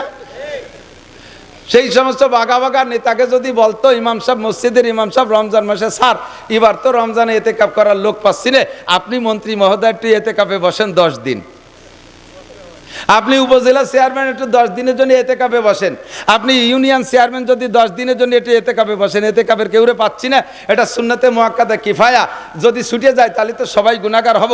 আপনি গণপ্রতিনিধি, জনপ্রতিনিধি, নেতা, এটা আপনার উপরে দায়িত্ব, আগে এতেকাফে বসেন। তাহলে এই কথা বলার সাথে সাথে ইমাম সাহেবের চাকরি থাকবে না। ইমাম সাহেব ননসেন্স, তোমার কোনো কমন সেন্স নাই, তুমি আমাকে বলো এতেকাফ করতে, আমি যদি 10 দিন মসজিদে এতেকাফে বসে থাকি তাহলে আমার উম্মতের কি উপায় হবে? আমি একটা ওয়ার্ড মেম্বার, এই রমজান মাসে তাদের ত্রাণ দিতে হবে, তাদের ভিজিএফ কার্ড দিতে হবে। আমি ইউনিয়ন চেয়ারম্যান, উম্মতের কত চিন্তা আমার মাথায়। আমি উপজেলার চেয়ারম্যান, গোটা উপজেলার দায়িত্ব আমার কাছে। আমি এমপি, আমার সিটের দায়িত্ব। আমি মন্ত্রী, মন্ত্রণালয়ের দায়িত্ব। আমারে তুমি এতেকাফে বসা দিতে চাও, এটা মোল্লা মুন্সিকে কাম। কিছু ওয়াকেজো, কিছু আথাল কুড়িয়ে বুড়ো, আথাল কুড়িয়ে বুঝো, বুড়ো গরু যেগুলো হাল চাষ করতে পারে তারা তো সক্রিয় গরু, আর কিছু গরু থাকে বেশ বেশ বয়স হয়ে গেছে, ওগুলো আতালে বান্ধা থাকে, কোনো কাম কাজ করে না, ওকে আতাল কুড়িয়ে। প্রায় বাড়ি বাড়ি 2-1টা বুড়ো মানুষ আতাল কুড়িয়েছে, এতেকাফ করবে তারা। তুমি আমি মন্ত্রীকে বলো কেন? আল্লাহ পাক রব্বুল আলামিন বলেন, হে মন্ত্রীরা, হে উপজেলা চেয়ারম্যানরা, এমপি মহোদয়, যদি রমজানে 10টা দিন এতেকাফ করতি, বছরে একটা চিল্লে যদি আল্লাহর রাস্তায় দিতি, তাহলে রমজান আসার আগেই ওয়াসমা তোদেরকে ওই জেলখানার এতেকাফে বসাই দিতাম না। কথা বলেন ঠিক ঠিক না? তোমাদেরকে ভোট দিয়েছে জনগণ, তোমাদের পিছনে নাচছে জনগণ শান্তির লোভে। আজকে তোমরাই অশান্তিতে, এবং কত বড় অশান্তি। আমি মাঝে মাঝে বলে থাকি, 8টা জান্নাতের ভিতরে শ্রেষ্ঠ জান্নাত ফেরদাউস। শ্রেষ্ঠ জান্নাত কি? ফেরদাউস। 7টা দোজকের মধ্যে শ্রেষ্ঠ দোজক ওয়াইল। শ্রেষ্ঠ দোজক কি? সবচাইতে কঠিন দোজকের নাম ওয়াইল। এই ওয়াইল শ্রেষ্ঠ দোজক, আর ফেরদাউস শ্রেষ্ঠ জান্নাত। এই দুইটাতে যাবে কারা?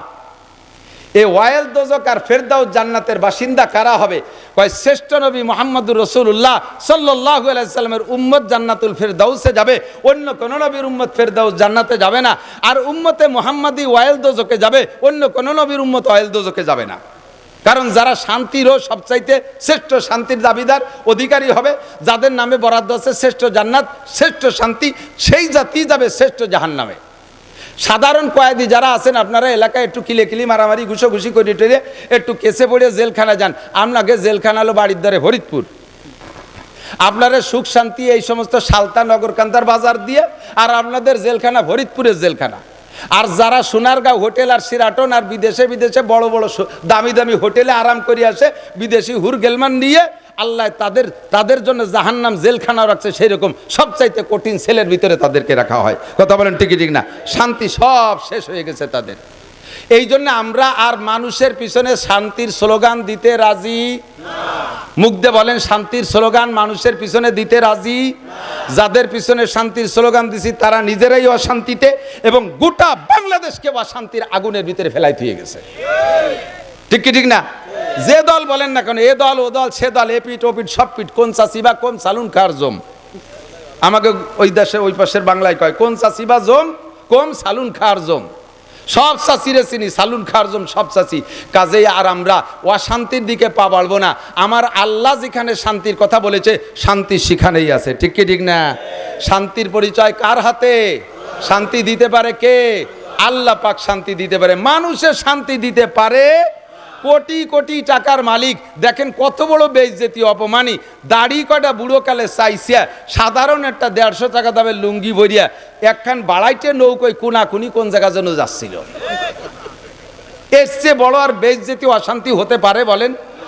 তার টাকায় এখনো পর্যন্ত ৮০,০০০ কর্মচারী বেতন নিচ্ছে, তার ইন্ডাস্ট্রি কলকারখানা সব চলতেছে, ৮০,০০০ কর্মচারীতে তার টাকা দিয়ে বেতন নিচ্ছে, অথচ সে একটা সিগারেট খাটটা পাচ্ছে না। তাহলে টাকার মধ্যে শান্তি আছে? ইন্ডাস্ট্রিজের মধ্যে শান্তি আছে? তার ইন্ডাস্ট্রিতে তৈরি হওয়া ঔষধ আমরা কিনে খাচ্ছি, অথচ সে একটা বড়ি পাচ্ছে না। কতক্ষণ? তাহলে ইন্ডাস্ট্রিজের মধ্যে শান্তি নাই। যুবক আমার দিক টাকা নড়াচড়া করিস না, ভালো রে বুঝে নে, বুড়োগুলো বুড়ো হয়ে গেছে, অত কইছি না আথাল কুড়ি, ও কাজে লাগে না। তোমরা যুব সমাজ তৈরি হও, তোমাদের আন্দোলনে বাংলাদেশকে আমরা আলাদা একটা সম্ভাবনা সামনে দেখতেছি। কাজেই যুবক অ্যালার্ট থাকবা, প্রত্যেকটা কথা তোমরা নেওয়ার চেষ্টা করবা। জীবনেও কোনোদিন স্লোগান দিবা না। মানব রচিত আদর্শের ভিতরে, মানব রচিত মতবাদের ভিতরে কখনো আসল আদর্শ হতে পারে না, শান্তি থাকতে পারে না। শান্তি যদি পাইতে হয় তাহলে 2টা মার্কায় ভোট। আমার সেই পুরনো আবার নতুন করে আমি শুরু করছি, শান্তি যদি পাইতে চাও 2টা মার্কায় ভোট দাও। মার্কা কয়টা? জোর হলো না? নৌকা ধানের শীষ, হ্যাঁ, লাঙ্গল দাড়িপালা, ওর কোনো মার্কার দাম নাই, সব মার্কা বাদ, আম্মা বাদ। ঠিক ঠিক না? শান্তি যদি পাইতে চাও কোরআন মার্কায় ভোট দাও। স্লোগান দিতে পারবেন? শান্তি যদি পাইতে চাও, আরো জোরে যুবকরা গলা ফাটাও, শান্তি যদি পাইতে চাও। 2 নম্বর মার্কা হাদিস, শান্তি যদি পাইতে চাও, শান্তি যদি পাইতে চাও, কোরআন আছে যেখানে, হাদিস আছে যেখানে, উলামায়ে কিরাম যেখানে, নারায়ে তাকবীর, এছাড়া বিকল্প কোথাও শান্তি নাই। ঠিক কি ঠিক না? প্রমাণ করে দেখাই দিতে পারি, চোখে আঙ্গুল দিয়ে দেখেন। 20 বছর পর্যন্ত আফগানিস্তানরা যুদ্ধ করছে রাশিয়ার সাথে। রাশিয়াওয়ালারা মৌলবীদের কাছে, তালেবানকে কাছে মাইটার খাইয়ে গটি কম্বল গুছাই চলে গেছে। এদের যুদ্ধের কিচ্ছা বললে আপনি হাঁ করে রাতের পর রাত শুনবেন। যখন রাশিয়ার সাথে যুদ্ধ হয় সে সময় রেগুলার আমাদের কাছে নিউজ আসতো, বাঙালি অনেক মুজাহিদ সেখানে যুদ্ধ করতেন, আমাদের সাথীরা অনেকে যুদ্ধ করছেন, তাদের কাছ থেকে রেগুলার আমরা খবর পাইতাম একজন মুজাহিদ অনলি ধরা পড়ছে। 1000 রুশ সেনা একটা ক্যাম্পে, সব অস্ত্র রাশিয়া আমেরিকা সারা পৃথিবীতে পরাশক্তির সৃষ্টি এরা। তো রাশিয়ার দামি দামি ট্যাঙ্ক, 60টে ট্যাঙ্ক লাইন ধরা একটা ক্যাম্পের অধীনে, কামানও আছে, অন্যান্য সব অস্ত্র আছে। এর ভিতরে একজন মুজাহিদ দল বিচ্ছিন্ন হইয়া এই 1000 রুশদের কাছে ধরা পড়ে গেছে। ধরা পড়লে এরা তো খুশিতে বাগবাগ, এর থেকে তথ্য নেবে, ইচ্ছা মতো মারবে। দেখেন না, ইঁদুরে বিড়ালে ইঁদুর পাইলে দৈরেই কিন্তু মাইরে সিঁড়ি বুড়িয়ে খায় না, বেশ কিছুক্ষণ বলি খেলে, দেখছেন না, ছাড়িয়ে দিয়ে ফুস করে একটু তামাশা করে, আবার উপর দিক ফিয়ে মারে, এরম ধরে বসে এই বলি খেলে, তামাশা করে। বিড়ালে যেমন ইঁদুর নিয়ে বলি খেলে, এই একটা মুজাহিদ পাইয়া রুশরা বলি খেলতেছে। এরপরে তাকে গুলি করার আগে বলছে, এই তোরা মৌলবীরা গল্প দিস, তোরা নাকি চুন ছুটাই দিয়ে টুপলা বানায় এরকম ফিকে মারিস, তাতে বলে ট্যাঙ্ক বাস্ট হয়ে যায়। ফাও কথা, পাও কোন জায়গা? এই ট্যাঙ্কের উপর দিয়ে বোমা মারলেও ট্যাঙ্ক বাস্ট হয় না, আর তোমরা চুন ছুটাই দিয়ে টুপলা বান দিয়ে ফিকে মারলে ট্যাঙ্ক বাস্ট হয়। যদি এরকম কিছু দেখাতে পারিস তাহলে তোরে ছেড়ে দেবো, আর যদি না পারিস তাহলে তো যা করার তা করতেছি, আরও করবো, শেষ পর্যন্ত করব। তো উনি মুজাহিদ আল্লাহর বুজুর্গ, উনি বললেন তা ঠিক আছে, আমার এক বদনা অজুর পানি দাও। এক বদনা পানি দেছে, অজু বানাইছে, 2 রাকাত নামাজ পড়ার সুযোগ চাইছে, নামাজ পড়ছে, সিজদায় যাইয়া বলছে, আল্লাহ ইন কুতিল তুমি আতামাররা ফালা ফামা উবালি, আমার যদি 100 বার হত্যা করা হয়, আবার 100 বার তুমি জীবিত করে দাও, আবার 100 বার তারা মারে, আমার কিচ্ছু আসে যায় না, আমি একটু অন্তর থেকে মেনে নেব।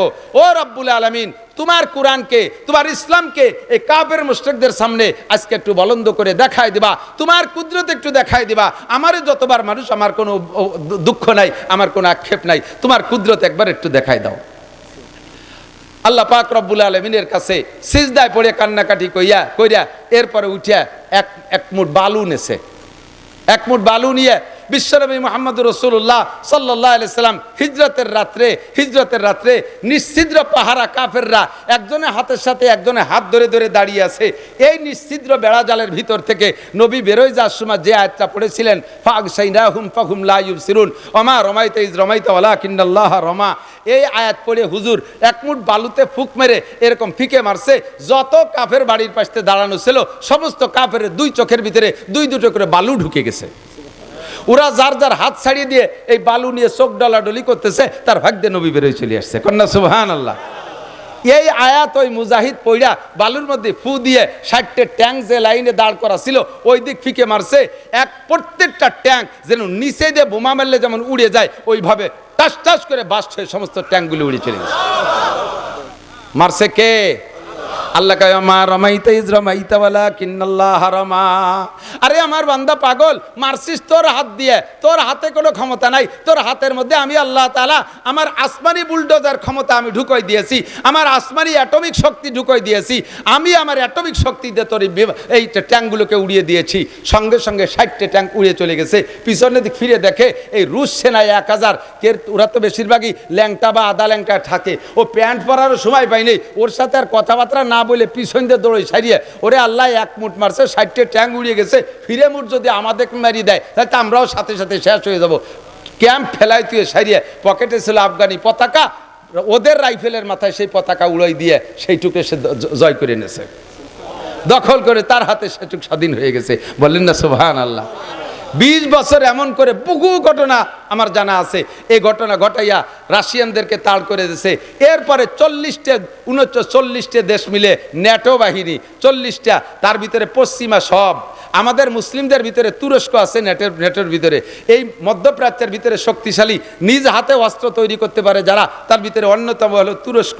এই তুরস্ক সেই নেটোর সাথে আছে, আমেরিকা আছে, ফ্রান্স আছে, ইটালি আছে, অস্ট্রেলিয়া আছে, এভাবে সব আছে। এই সব পরাশক্তিগুলো মিলে 40টা দেশ মিলে ন্যাটো, এই ন্যাটো বাহিনীর সাথে আফগানি মুল্লারা স্রেফ ক্লাসিনকোভ, চায়না পাকিস্তানি ক্লাসিনকোভ রাইফেল, এটুক রাইফেল, ওই দিয়ে গুলি করিয়া তাদের বিমান, তাদের হেলিকপ্টার, তাদের ট্যাঙ্ক, তাদের সমস্ত অস্ত্রকে একেবারে ধুলাই উড়াই দিয়া তাদেরকে ওইভাবে বিদায় দেশে গলায় জুতোর মালা দিয়া এই মোল্লারা এখন মোল্লাদের হাতে মাত্র 2 বছর, মাত্র 2টা জিনিস তাদের হাতে, 2টা মার্কায় তারা ভোট দেশে। 1 নম্বরে কোরআন মার্কা, 2 নম্বরে হাদিস মার্কা। মেয়েরা বেপর্দা করবে না, পুরুষটা বেনামাজি থাকবে না, অফিসে নামাজ হতে হবে, কলেজে নামাজ হতে হবে, হাই স্কুলে নামাজ হতে হবে, কোনো মুসলমান বেনামাজি থাকবে না, বেপর্দায় কোনো পার্কে বসে বসে তসবি টিপি করতে পারবে না, সুদ চলবে না, ঘুষ চলবে না, আকাম চলবে না, সব কিছু বন্ধ করে দিয়েছে। মাত্র 2 বছরে আল্লাহ তাআলা তাদের কি বরকত দেখাইছেন। আমেরিকান ডলারের চাইতে আফগানি মুদ্রার দাম বেশি হয়ে গেছে। সুবহানাল্লাহ। আমার পরাণ বলে নাই, আল্লাহর বর্ষা নাকি জানি না, বলেন জোরে বলেন। কর্নেওয়ালা কে? এই বাগানে ডালিম গাছ, এই 2 বছরের আগে বাগানে ডালিম গাছ ছিল, সেই ডালিম গাছই রয়ে গেছে। আনারের গাছ তো আর কথায় কথায় লাগানো যায় না। সেই আফগানিদের ক্ষেতের ভিতরে 2 বছর আগে আজ দীর্ঘদিন পর্যন্ত যে বাগান ছিল, ওই বাগানের ডালিমের সাইজ ছিল 4টে ডালিমে 1 কেজি হইতো, 4টে ডালিমে 1 কেজি হতো। সেই গাছ সেই জায়গায় রয়ে গেছে, শুধুমাত্র মার্কা পাল্টায় ফেলাইছে, পতাকা পাল্টায় ফেলাইছে। কোরআন মার্কার, হাদিস মার্কার পতাকা যখন উড়াই দিতে পারছে আফগানি মুসলমানরা, সেই গাছের সেই ডালিম এখন 1 ডালিমে 2 কেজি। 4 ডালিমে 1 কেজি হইতো, সেই গাছের ডালিমরে আল্লাহ বড় বানাই দিয়েছে, এখন 1 ডালিমে 2 কেজি। যারা নেট দেখেন তারা সাক্ষী দেন, কত বড় বড় লাল লাল ডালিম, কি পরিমাণ জুস তৈরি করতেছে। সেই মোল্লারা বর্তমানে এমন গাড়ি বানাইছে, জাপানও তাদের কাছে ফেল হয়ে গেছে, মোল্লাদের প্রাইভেট কারের কাছে। মোল্লারা বস্ত্র বানানো শিখে গেছে।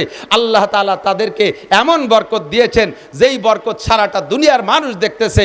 আল্লাহ পাক রব্বুল আলামিন বলেন, হে দুনিয়ার মানুষ শান্তি চাও, নগরকান্দালারা শান্তি চাও, কাজিরাঙ্গা থাকবে না, খুনোখুনি থাকবে না, মারামারি থাকবে না, কেস কাচারি থাকবে না, মামলা থাকবে না, আরামসে ঘরের মধ্যে ঘুমাইবা, দেশের দরজা খুলে দিয়ে ঘরের দরজা খুলে দিয়ে ঘুমাবা, রাতের বেলা চোর ডাকাত আসবে না। আল্লাহ পাক ওয়াদা করেছেন, লা ফাতাহনা আলাইহিম বারাকাতিম মিনাস সামাই ওয়াল আরদ, আসমান থেকে রহমত, জমিন থেকে বরকত। আসমান থেকে রহমত, একটু বলেন আসমান থেকে রহমত, জমিন থেকে বরকত। দেনেওয়ালা কে? আল্লাহ ওয়াদা করছেন লা ফাতাহনা, লামে তাকিদ, অবশ্যই আমি খুলে দেব। আসমানের থেকে রহমতের দরজা, জমিন থেকে বরকতের দরজা আমি খুলে দেব। লা ফাতাহনা আলাইহিম বারাকাতিম মিনাস সামাই ওয়াল আরদ। শর্ত হলো ওয়ালাউ আন্না আহলাল কুরা আমানু ওয়াত্তাকাও, যদি দেশবাসী ইমানদার হইয়া যাও আর আল্লাহর উপরে গভীর ভয় স্থাপন করতে পারো, আল্লাহর উপরে বিশ্বাস, আল্লাহর উপরে ভয়। এ আমার যুবক অন্তর থেকে সাক্ষী দাও, আল্লাহ আছে না নাই? ধরে বলেন আছে। প্রমাণ তার আর কি চান? আর বেশি প্রমাণ লাগবে না। আল্লাহু আকবার। ই তামাশা গাহে আলম রোয়ে তুস, ই তামাশা গাহে আলম রোয়ে তুস, তুকু যাবারে তামাশা মি রবি। আরে দুনিয়াটা সবই তামাশা। আবার তামাশা দেখতে টেলিভিশনে যাওয়া লাগে নাকি? তামাশা দেখতে সিনেমায় যাওয়া লাগে? জগৎটাই তামাশা। কথা কন না কে? আল্লাহর কুদরত দেখতে বেশি দূর যাওয়া লাগে না। তোমার সামনে, চোখের সামনে আল্লাহ কুদরত দেখায় দিয়েছে। বিগত সরকারের হাতে সরকারি পাওয়ার, বুঝেন? আমলিগ বিএনপি এক সাইডে সকলকে শিক্ষা দেওয়ার জন্য বলছে, কথা মনে রাখবেন। ফাতাবিরু ইয়া উলিল আবসার, আল্লাহ পাকের স্বভাব। বড় বড় কাফেরদের একটা কিসসা কোরআন শরীফের মধ্যে বইলে, ফিরাউনরে এভাবে ধ্বংস করছি বইলে লাস্টে কয় ফাতাবিরু ইয়া উলিল আবসার, এ দুনিয়ার জ্ঞানী গুণী বুদ্ধিজীবী যারা আছো ওখান থেকে তোমরা শিক্ষা গ্রহণ করো। দোয়া পড়ি, কারেন্ট চলে যার দোয়া, ইন্না লিল্লাহি ওয়া ইন্না ইলাইহি রাজিউন।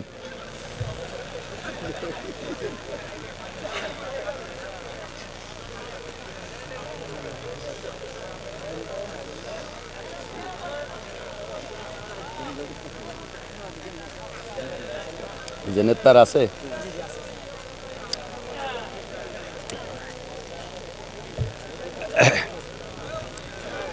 বলেন আসার দোয়া পড়েন। আলহামদুলিল্লাহ। কারেন্ট আসার দোয়া কি? যাওয়ার দোয়া লিল্লাহ। ইন্না লিল্লাহি ওয়া ইন্না ইলাইহি রাজিউন। আল্লাহু আকবার। কষ্ট হচ্ছে আপনাদের? বড় বড় কাফেরদেরকে ধ্বংস করার লম্বা একটা কিসসা বলে আল্লাহ পাক বলেন ফাতাবিরু ইয়া উলিল আবসার, এ তোমাদের যদি জ্ঞান থাকে, বুদ্ধি থাকে, এখান থেকে উপদেশ গ্রহণ করো। কথা বলেন ঠিক কি ঠিক না?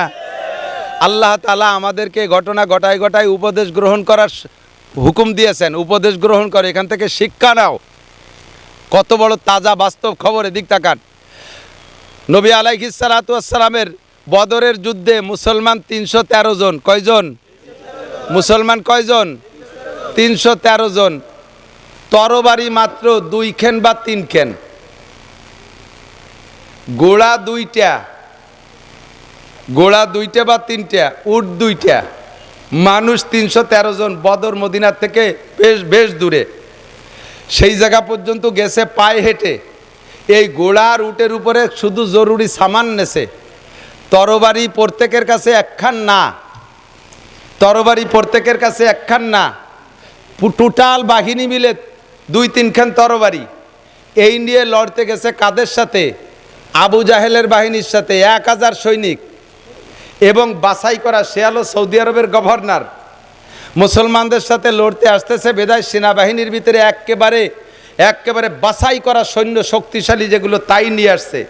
প্রত্যেকের হাতে তৎকালীন সর্বশ্রেষ্ঠ শক্তিশালী শক্ত তরবারি। প্রত্যেকের পাছার নিচে একটা করে ঘোড়া, মাল বহন করার জন্য উট আলাদা।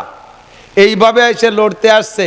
বেশিক্ষণ টিকতে পারে নাই, 2-5 দিন 10 দিনও না, মাত্র 1 দিনের কিছুক্ষণ টাইমের ভিতরে 313 জন মুসলমানের 3 খান তরবারির সামনে তারা ধরাশায়ী হইয়া একেবারে 70 জন জায়গায় জাহান্নামী, 70 জন অ্যারেস্ট হয়ে গেছে, বাকিরা পলাই চলে গেছে, সমস্ত মাল ফেলাই দিয়ে গেছে, পরনের কাপড়টা পর্যন্ত পরে যেতে পারে নাই। ফাতাবিরু ইয়া উলিল আবসার, এ কাম করতে পারে কে? নিরস্ত্র যে থাকে, অস্ত্র যার কম থাকে তার পক্ষে আল্লাহ থাকে। যদি আমি ভুল করি তাহলে আমার পক্ষে আল্লাহ থাকবে না। সরকারের সাথে সরকারি পাওয়ার, সরকারের সাথে সেনাবাহিনী, সরকারের সাথে বিডিআর, সরকারের পক্ষে র্যাব, সরকারের সাথে পুলিশ, সরকারের সাথে আনসার, সব কিছু নিরস্ত্র যুবকদের ধাক্কায়, স্লোগানে সরকার সব কিছু ছেড়ে দিয়ে চলে গেল। সরকার সব কিছু ছেড়ে দিয়ে চলে গেল। এ জায়গা কার কুদরত? কার কুদরত? এই কুদরত পাইয়া তোমরা বেশি ইত্রেইও না, লাফাইও না। বেশি এই কুদরত, আল্লাহর কুদরত দেখাই দিয়েছে। এখন ক্ষমতা পেয়ে যদি তোমরা আবার তাদের চাইতে বেশি বাড়াবাড়ি করো, আল্লাহ তাআলা কান ধরে আবার তাদেরকে এনে তোমাদেরকে তাদের হাতে মার খাওয়াইতে পারে। কথা বলেন ঠিক ঠিক না?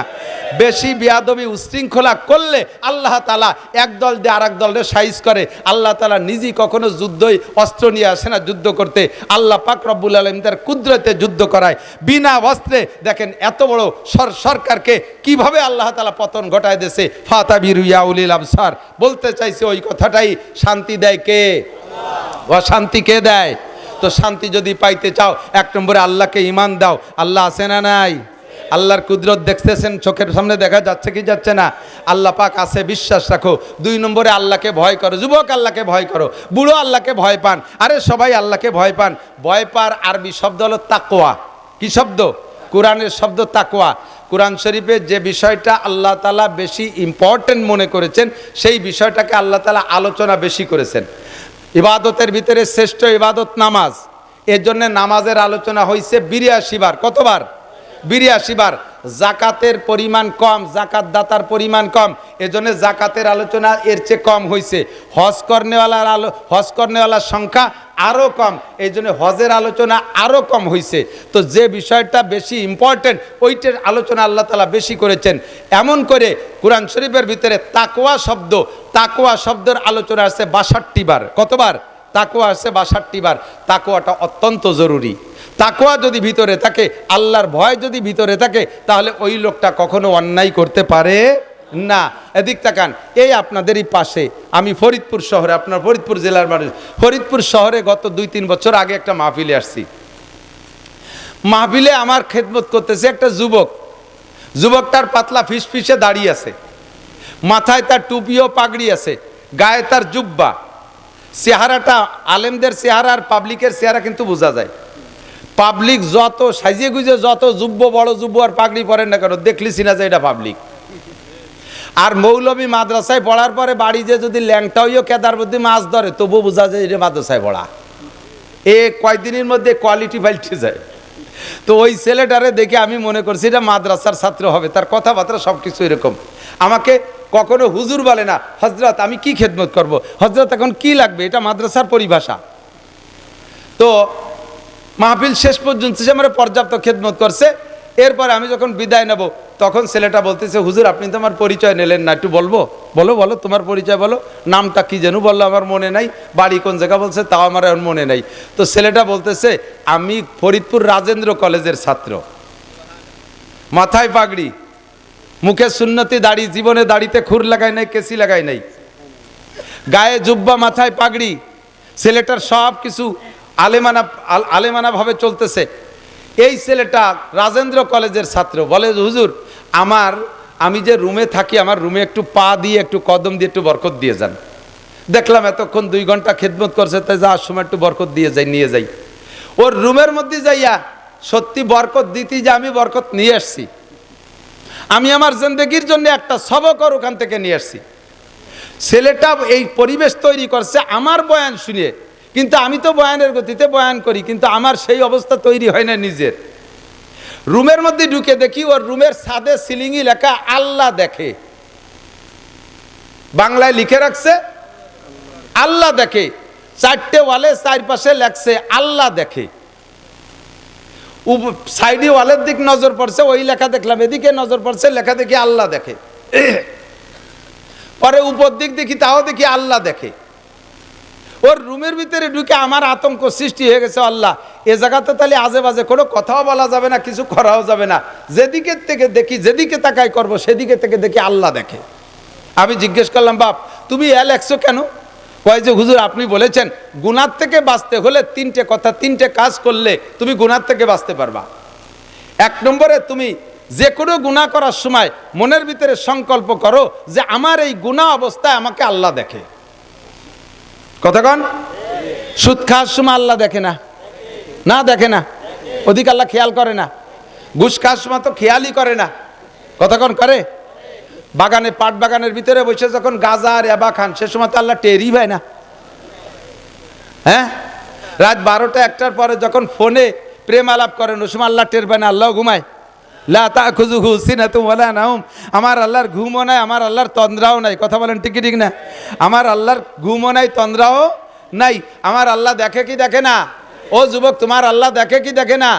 তুমি সুন্দরবনে যে জঙ্গলের ভিতরে প্রেমিকাকে নিয়ে গল্প করো, ওটা আল্লাহ দেখে?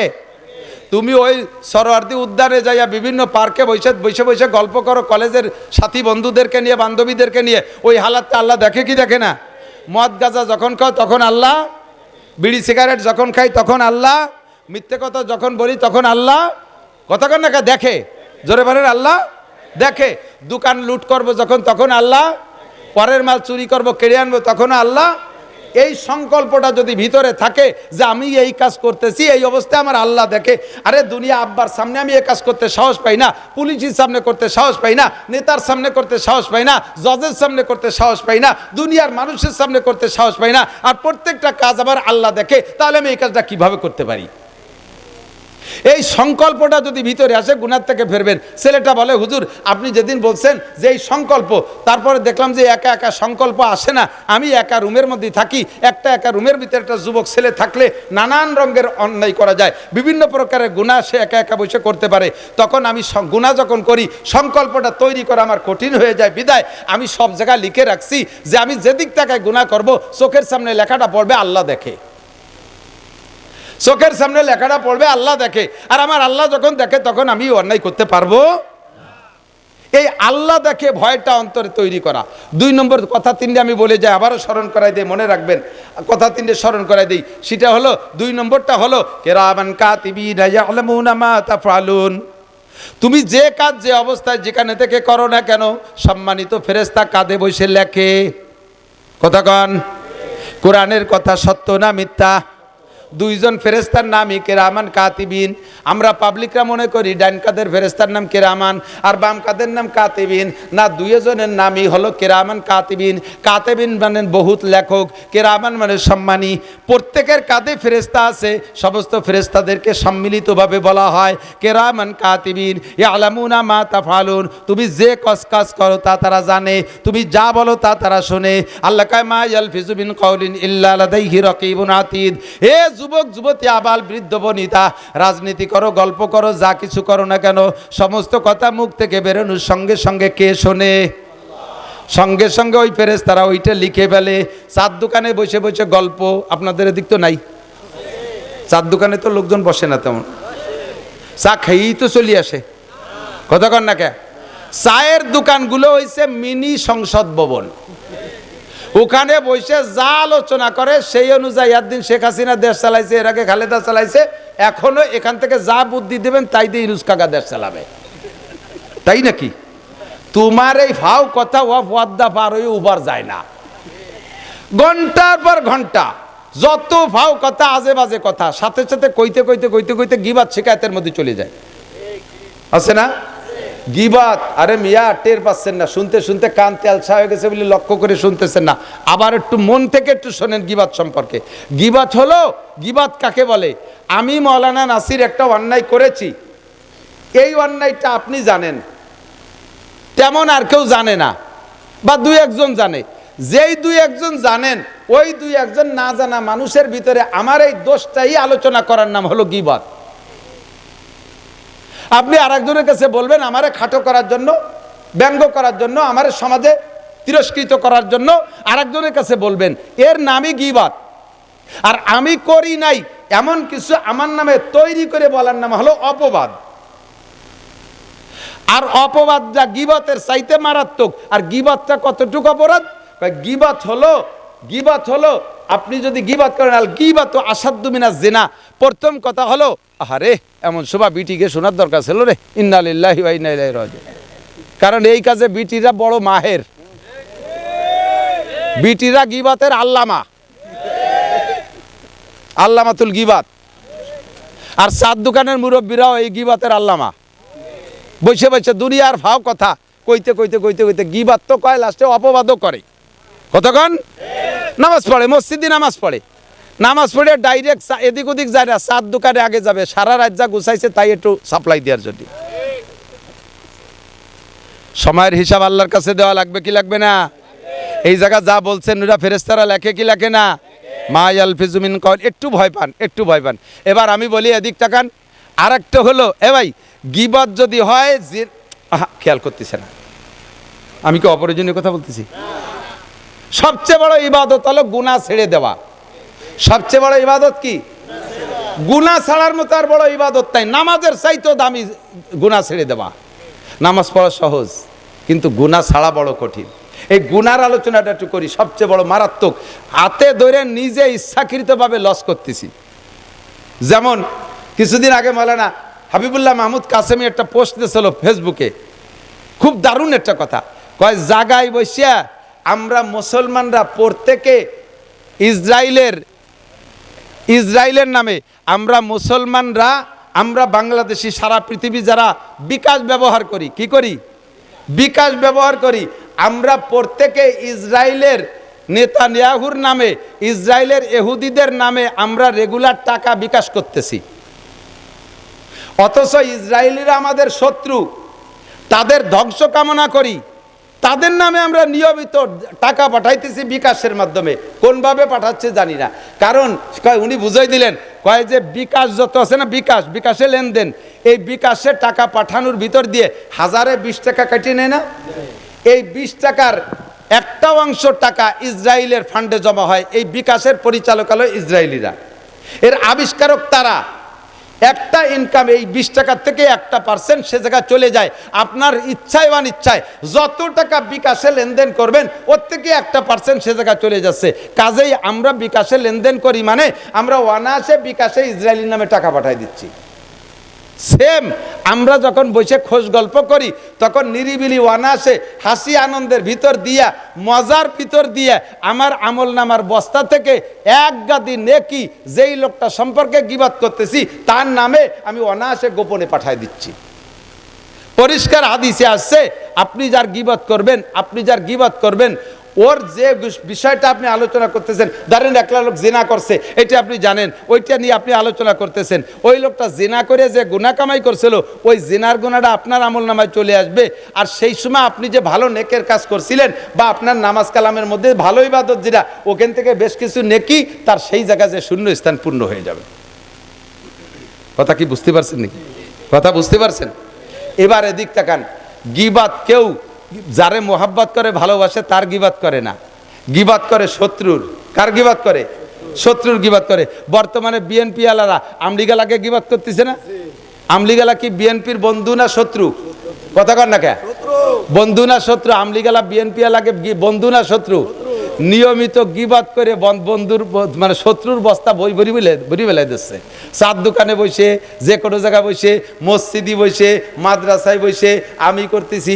আবার আমলিগালাকে শত্রু হলো বিএনপি। হ্যাঁ, এদিক তাকান, আমলিগালাকে শত্রু রেমিশন দেবো, লাস্ট ফিনিশিং আছে, এদিক তাকান। এবার আমলিগালারা বিএনপি এলাকে গীবত করে তাকে ভরিয়ে ফেলাচ্ছে। এলো শত্রুর উদাহরণ দিছি। আপনিও চার দোকানে বসে সামাজিকভাবে আপনার যে শত্রু, সেই শত্রুর গীবত করে আপনার নাকি তারে দিয়ে দিচ্ছেন, আর তার গুনাহ আপনি নিয়ে নিচ্ছেন। আমি আপনাদের সবাইরে অনুমতি দিলাম এই দৃষ্টিকোণ থেকে আমার সহজ একটা ইনকাম সোর্স আমি খুলে নিচ্ছি। আপনারা আমারে ভালোবাসেন, এই বর্ষাকালের দিন গরমের মধ্যে এসে বসে রয়েছেন, আপনারা আমারে ভালোবাসেন না? আপনারা আমারে ভালোবাসেন। আজকে থেকে আপনাদেরকে অনুমতি দিলাম, আমি মাওলানা নাসির যে যদি কোনো অন্যায় করে থাকি এটা যদি আপনারা জানেন, তাহলে আপনাদের অনুমতি দিলাম আমার আড়ালে এগুলো আপনারা বলা বলি করবেন। আপনারা আমার একটু গীবত করবেন, পারবেন তো ইনশাআল্লাহ? কথা কয় না রে আল্লাহ? আমি গীবত করার অনুমতি দিছি, করবেন তো ইনশাআল্লাহ? কা করবেন না? আপনারা আমারে ভালোবাসেন, উপকারটুকু আমারে করেন। আমার গীবত করলে আমার গুনাহটা আপনার কাছে চলে যাবে, ওইন থেকে কিছু নেকি এসে আমার আমল নামায় ঢুকে পড়বে। তাহলে আমার একটা লাভ হলো, আপনি আমার বন্ধু হিসেবে ভালোবাসেন, এই উপকারটা আমারে করেন। আমারে করেন না, আমার এই উপকারটা করবেন না। আব্বারে ভালোবাসেন, আব্বার গীবত করেন না। আব্বারে গীবত করলে আব্বার গুনাহটা আপনার কাছে আসতো, আপনার নাকি আব্বার আমল নামা যাইতো। আব্বা আপনার পরম বন্ধু, তার উপকার হইতো। মার গীবত করলে মার উপকার হয়, ভাইয়ের গীবত করলে ভাইয়ের উপকার হয়। এদের গীবত তেমন একটা করি না, গীবত করি যে আমার পরম শত্রু, তার গীবত করে আমার নেকিটা তারে দিয়ে দিচ্ছি, তার গুনাহগুলো আমি নিয়ে নিচ্ছি। এবং বলা গীবত এমনই একটা স্বাদের জিনিস, এ বলতেও ভালো লাগে, শুনতেও ভালো লাগে। দেখবেন আমি যদি গীবত শুরু করে দিই, কদ্দূর যে যদি থামিয়ে যাই, আপনি যে শেষের টুক তো করলি না, তারপরে কি হলো তা তো করলি না। এবার কয় তাহলে গীবত করবেন? হ্যাঁ, গীবত করা জায়েজ কার কার বলে দেই। এবং কোন কোন জায়গা গীবাত করা ফরজ। জালেম শাসক, ইসলাম বিদ্বেষী শাসক, ধর্মদ্রোহী শাসক যদি হয়, এই শাসকের এগেনস্টে জাতিকে অ্যালার্ট করার জন্য, সতর্ক করার জন্য, তার খপ্পরে না পড়ার জন্য এবং তার থেকে বিমুখ হইয়া ন্যায় নীতিবান দিনদার শাসকের তামান্নায় আশায় এই জালেম শাসকের গীবাত করা জায়েজ, বরঞ্চ এই মুহূর্তে গীবাত করা জরুরি। এমন কোন ধর্মদ্রোহী আসছে, নাম করছে পীরির, অথচ হাজার হাজার মানুষকে এই পীরের নাম দিয়ে ধ্বংস করে দিচ্ছে, মাজার বানাইয়া পুজো করাচ্ছে, সেবা দেওয়াচ্ছে, সেখানে বেদাতি কারবার করতেছে। এরে হাজারো বুঝাইয়া আমরা লাইনে আনতে পারতেছি না। এই মুহূর্তে এই জাতীয় ভণ্ড পীরের আলোচনা করে ভণ্ড পীরের দোষগুলো উম্মতকে জানাই দিয়া উম্মতকে সেখান থেকে ফিরেই রাখা, এই জায়গা বিদাত, এই জায়গা গীবাত করা ফরজ। ওর থেকে জাতিকে ইমান বাঁচানোর জন্য ওর গীবাত করা ফরজ, এই সব জায়গা গীবাত করা ফরজ। শয়তানের গীবাত করা ফরজ, যাতে মানুষের সতর্কতাকে শয়তানির মধ্যে না পড়ে। হ্যাঁ, আপনি অন্যায় করছেন, আপনারে আমি বলে পারতেছি না, এই জায়গা আপনাকে শাসন করার জন্য যাকে বললে আপনি শাসন হবেন, ওই জায়গা আপনার দোষটা বলা, এটা গীবত না, এটা হলো তাকে সংশোধন করার জন্য। তবে এইটা সার্কুলার না দেওয়া যাতে লোকটা অপমানিত হয়। ফাঁকে আর একটা কথা মনে রাখেন, আপনি যার গীবত করতেছেন, সে যে গুনাহটা করছে, ওই গুনাহ করার কারণে আপনি তার গীবত করতেছেন। এবার লোকটা যদি তওবা করে ফেলে, লোকটা যদি গুনার থেকে, যে গুনার গীবত আপনি করতেছেন, ওই লোকটা যদি আড়ালে তওবা করে ফেলে, আল্লাহ যদি তার তওবা কবুল করে ফেলে, তাহলে এরপরে আপনি তার সম্পর্কে গীবত করে যাচ্ছেন। আপনি মনে রাখবেন পরিষ্কার সহিহ হাদিসের কথা, যতদিন পর্যন্ত আপনার মরণের আগ পর্যন্ত আল্লাহ তাআলা আপনাকে দিয়ে ওই গুনাহ করাইয়া, ওর চাইতে বেশি অপমান করাইয়া তারপরে আপনাকে দুনিয়ার থেকে নেবে। ফাতাবিরু ইয়া উলিল আবসার, সাবধান, সতর্ক দোস্ত, সময়টা নষ্ট করে ফেলতেছি ঘন্টার পর ঘন্টা। আল্লাহর ভয় যদি অন্তরে থাকতো তাহলে আমি সময় অপচয় করতাম না, আমি নামাজ ছাড়তে পারতাম না, রোজা ছাড়তে পারতাম না। আল্লাহর ভয় অন্তরে নাই বিদায় দাড়ি কাটি, আল্লাহর ভয় অন্তরে নাই বিদায় আমি সুদ খাই, আল্লাহর ভয় অন্তরে নাই বিদায় আমি ঘুষ খাই, আল্লাহর ভয় অন্তরে নাই বিদায় আমি পরের মাথায় বাড়ি মারি, আমি পরের মাল ডাকাতি করে ছিনতাই করে নিয়ে আসি, পরের দোকান পাট লুটে পুটে নিয়ে আসি, পরের ক্ষেতের ফসল নিয়ে আসি, জাগা জমি দখল করি, জিনা করি, ব্যভিচার করি। সব কিছুর মূলে হলো, একমাত্র মূল হলো তাকওয়া না থাকা, খোদার ভয় অন্তরে না থাকা। আল্লাহ পাক রব্বুল আলামিন বলেন, দুনিয়ায় যদি শান্তি পাইতে চাও মার্কা দুইটা বেছে নাও, 1 নম্বরে কোরআন মার্কায় ভোট দাও, 2 নম্বরে হাদিস মার্কায় ভোট দাও। মূলনীতি দুইটা, 1 নম্বরে আল্লাহকে বিশ্বাস করো, 2 নম্বরে আল্লাহকে ভয় করো। আল্লাহকে লাফাতাহনা আলাইহিম বারাকাতিম মিনাস সামাই ওয়াল আরদ, আসমান আর জমিন থেকে শান্তি আর রহমত আর বরকতের সব দরজা তোমাদের জন্য খুলে দেব। হাজার হাজার প্রমাণ। কালেকশন মানুষ দেখলি খালি টাহাল লোক। সে 4 মাস আগে আমার অজের দাঁত দিয়েছে, বাড়ি বাড়ি থেকে শুষিয়ে নিয়ে আসবে কালেকশন হয়ে। বিটার আইসে একটু অশুনতি টাহা যাবে, ই শুনলি দেখলি বেড়া সে এরকম না, আর অশুনতি যাব না, 1 টাকাও কেউ দেবেন না, থাক 1000 করে দিয়ে যান, 1 টাকা নেওয়া হবে না। আল্লাহু আকবার। নবী আলাইহিস সালাম পরামর্শ দিচ্ছেন শান্তির জন্য। এদিক তাকান, আল্লাহর পরামর্শ, আল্লাহর হুকুম আর নবীর পরামর্শ, এই দুইটার মধ্যে শান্তি না। আল্লাহ দাবি করছেন কয়টা? 2টা, ঈমান আর তাকওয়া। ভাই আল্লাহ আছে না নাই? আল্লাহ আছে। আল্লাহর ভয় অন্তরে আছে। আল্লাহর ভয় যদি থাকে তাহলে আপনি অন্যায় করতে পারবেন না, নামাজ ছাড়তে পারবেন না। একজন আমার কয়, হুজুর আল্লাহর প্রতি গভীর বিশ্বাস, আল্লাহ ছাড়া কোনো মাবুদ নাই, রেহাই নাই হুজুর, এত বিশ্বাস আমার অন্তরে যা আপনার ওই পরিমাণ বিশ্বাস না, কিন্তু ফজরের নামাজ পড়তে পারি না যে। আমি কইলাম, মিয়া ভাই, আল্লাহর ভয় আর বিশ্বাস যদি থাকতো তাহলে তুমি ফজরে ঘুমোই থাকতে পারতে না। তুমি মার্ডার কেসের আসামি, তোমার কানে খবর আইছে যে রাত 4টের দিক পুলিশ আসতে পারে, তুমি কি ওই সময় আরামে ঘরে ঘুমাই থাকবা ঘুমাইয়া? তুমি রাত 3টের আগেই ঘরের থেকে উঠে যে কোনো দিক পালাবা, মসজিদে গেলে পুলিশ ধরে না, সেই জায়গায় যে তুমি বসে থাকবা। তো তোমার পুলিশের উপরে বিশ্বাস আর ভয় আছে বিধায় তুমি রাত 4টার আগে 3টের সময় মসজিদে চলে যাও। আল্লাহর প্রতি বিশ্বাস আর ভয় থাকলে তুমি ফজরের সময় ঘুমাই থাকতে পারতে না। তুমি যে মুখী কও ভয় আছে আর বিশ্বাস আছে, এলে মৌখিক কথা, এটা অন্তরের কথা না। কতক্ষণ জান্নাত আছে এই লোভ যদি তোমার থাকতো তাহলে তুমি ফজরে ঘুমাই থাকতে পারতে না। কথা বলেন। তোমারও যদি উপজেলা চেয়ারম্যান সাহেব বলে ভোর শীতের রাত্রে ভোর 5টায়, সে সময় তো ভোর হয়তো আর একটু পরে, ভোর 5টা শেষ রাত্রি সেহরির সময় শীতের রাত্রে যদি তুমি আমার কাছে আসো তাহলে তোমাকে 1 লক্ষ টাকা দেওয়া হবে। শর্ত হলো ওই রাত্রে আসার সময় তুমি গোসল করে আসবা, গার পানি গামছাই দিয়ে মুছতে পারবা না, কোনো জ্যাকেট ম্যাকেট গায়ে দিয়ে আসতে পারবা না, গোসল করে বিল আলা আড়ি খালি গায়ে এটি আসলেই তোমার 1 লাখ টাকা দেওয়া হবে। বলেন তো কিডা ঘুমাবেন গোসল না করিয়ে? ওই বাড়ি না যেয়ে বসে থাকবেন কেউ? উপজেলা চেয়ারম্যানের কাছে যাবেনই যাবেন, ও আমিও যাব সুযোগ পাইলে, কারণ 1 লাখ টাকা মাত্র। তারপরে নয় ঠান্ডা লাগিয়ে গেলি নয় 10,000 টাকার ওষুধই খালাম, তারপরে তো 90,000 টাকা থাকতেছে। উপজেলা চেয়ারম্যানের পর বিশ্বাস আছে আর তার এই কথার পর, তার ওই টাকার পর লোভ আছে, এইটা অন্তরে থাকার কারণে শেষ রাত্রি গোসল করে লাখ টাকার জন্য লাইন দিয়ে দাঁড়ায় যাবা। ও দোস্ত, এটাই হলো তোমার প্রমাণ যে তোমার ঈমান নাই, বিশ্বাস নাই। এর জন্য তুমি নাকে তেল দিয়ে ফজরের সময় ঘুমাই থাকো, তুমি শেষ রাত্রে উঠতে পারো না। এটাই হলো প্রমাণ যে ঈমান আর তাকওয়া নাই। কথা বলেন ঠিক কি ঠিক না? আমি যদি ঈমান আর তাকওয়া আল্লাহকে দিতে পারি তাহলে আল্লাহ পাক আমার জন্য রহমত আর বরকত, শান্তির সমস্ত দরজা খুলে দেবে, দুনিয়ার যত শান্তি কামনা করি সব দেবে। আর নবী আলাইহিস সালাম পরামর্শ দিয়েছেন, এদিকে হাদিস মার্কা, আর একটা বলছি না মার্কা হাদিস মার্কার ভিতরে কি বলে?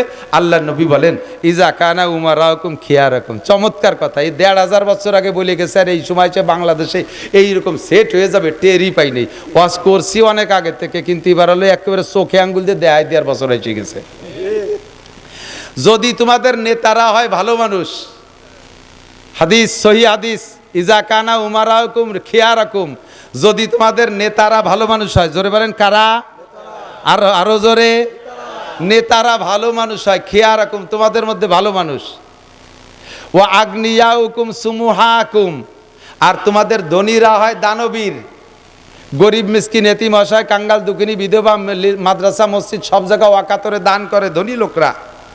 ওয়া উমুরুকুম শুরা বাইনাকুম, আর তোমাদের প্রত্যেকটা কাজ যদি পরামর্শ সাপেক্ষে হয়, মসজিদ চলবে পরামর্শ সাপেক্ষে, মাদ্রাসা চলবে পরামর্শ সাপেক্ষে, সংসার চলবে পরামর্শ সাপেক্ষে, সমাজ চলবে পরামর্শ সাপেক্ষে, স্কুল চলবে পরামর্শের মাধ্যমে, কলেজ চলবে পরামর্শের মাধ্যমে, দেশ চলবে পরামর্শের মাধ্যমে, মন্ত্রীদের যারা যে জায়গার স্টাফ আছে সেই স্টাফের পরামর্শের মাধ্যমে যদি দেশ চলে, আল্লাহ নবী বলেন ফাজাহরুল আরদে খয়রুম মিন বাতনিহা, তাহলে তোমাদের জমিনের পিঠটা জমিনের নিচের চাইতে ভালো, অর্থাৎ বেঁচে থাকা মরার চাইতে ভালো দুনিয়াটা, তখন তোমাদের শান্তির জন্য একটা জান্নাতি পরিবেশ হয়ে যাবে। নেতারা হবে ভালো মানুষ, ধনীরা হবে দানবীর, কাজ চলবে পরামর্শ সাপেক্ষে, কোনো জায়গা কোনো দুর্নীতি থাকবে না, সব জায়গা শান্তি আর শান্তি চলবে। পক্ষান্তরে হুজুর বলেন ইজা কানা উমারাকুম শিরারাকুম, যখন তোমাদের নেতারা হবে খারাপ, নবীর ভাষায় বলেন নেতারা হবে খারাপ, জোরে বলেন নেতারা হবে খারাপ। কাকে বলে?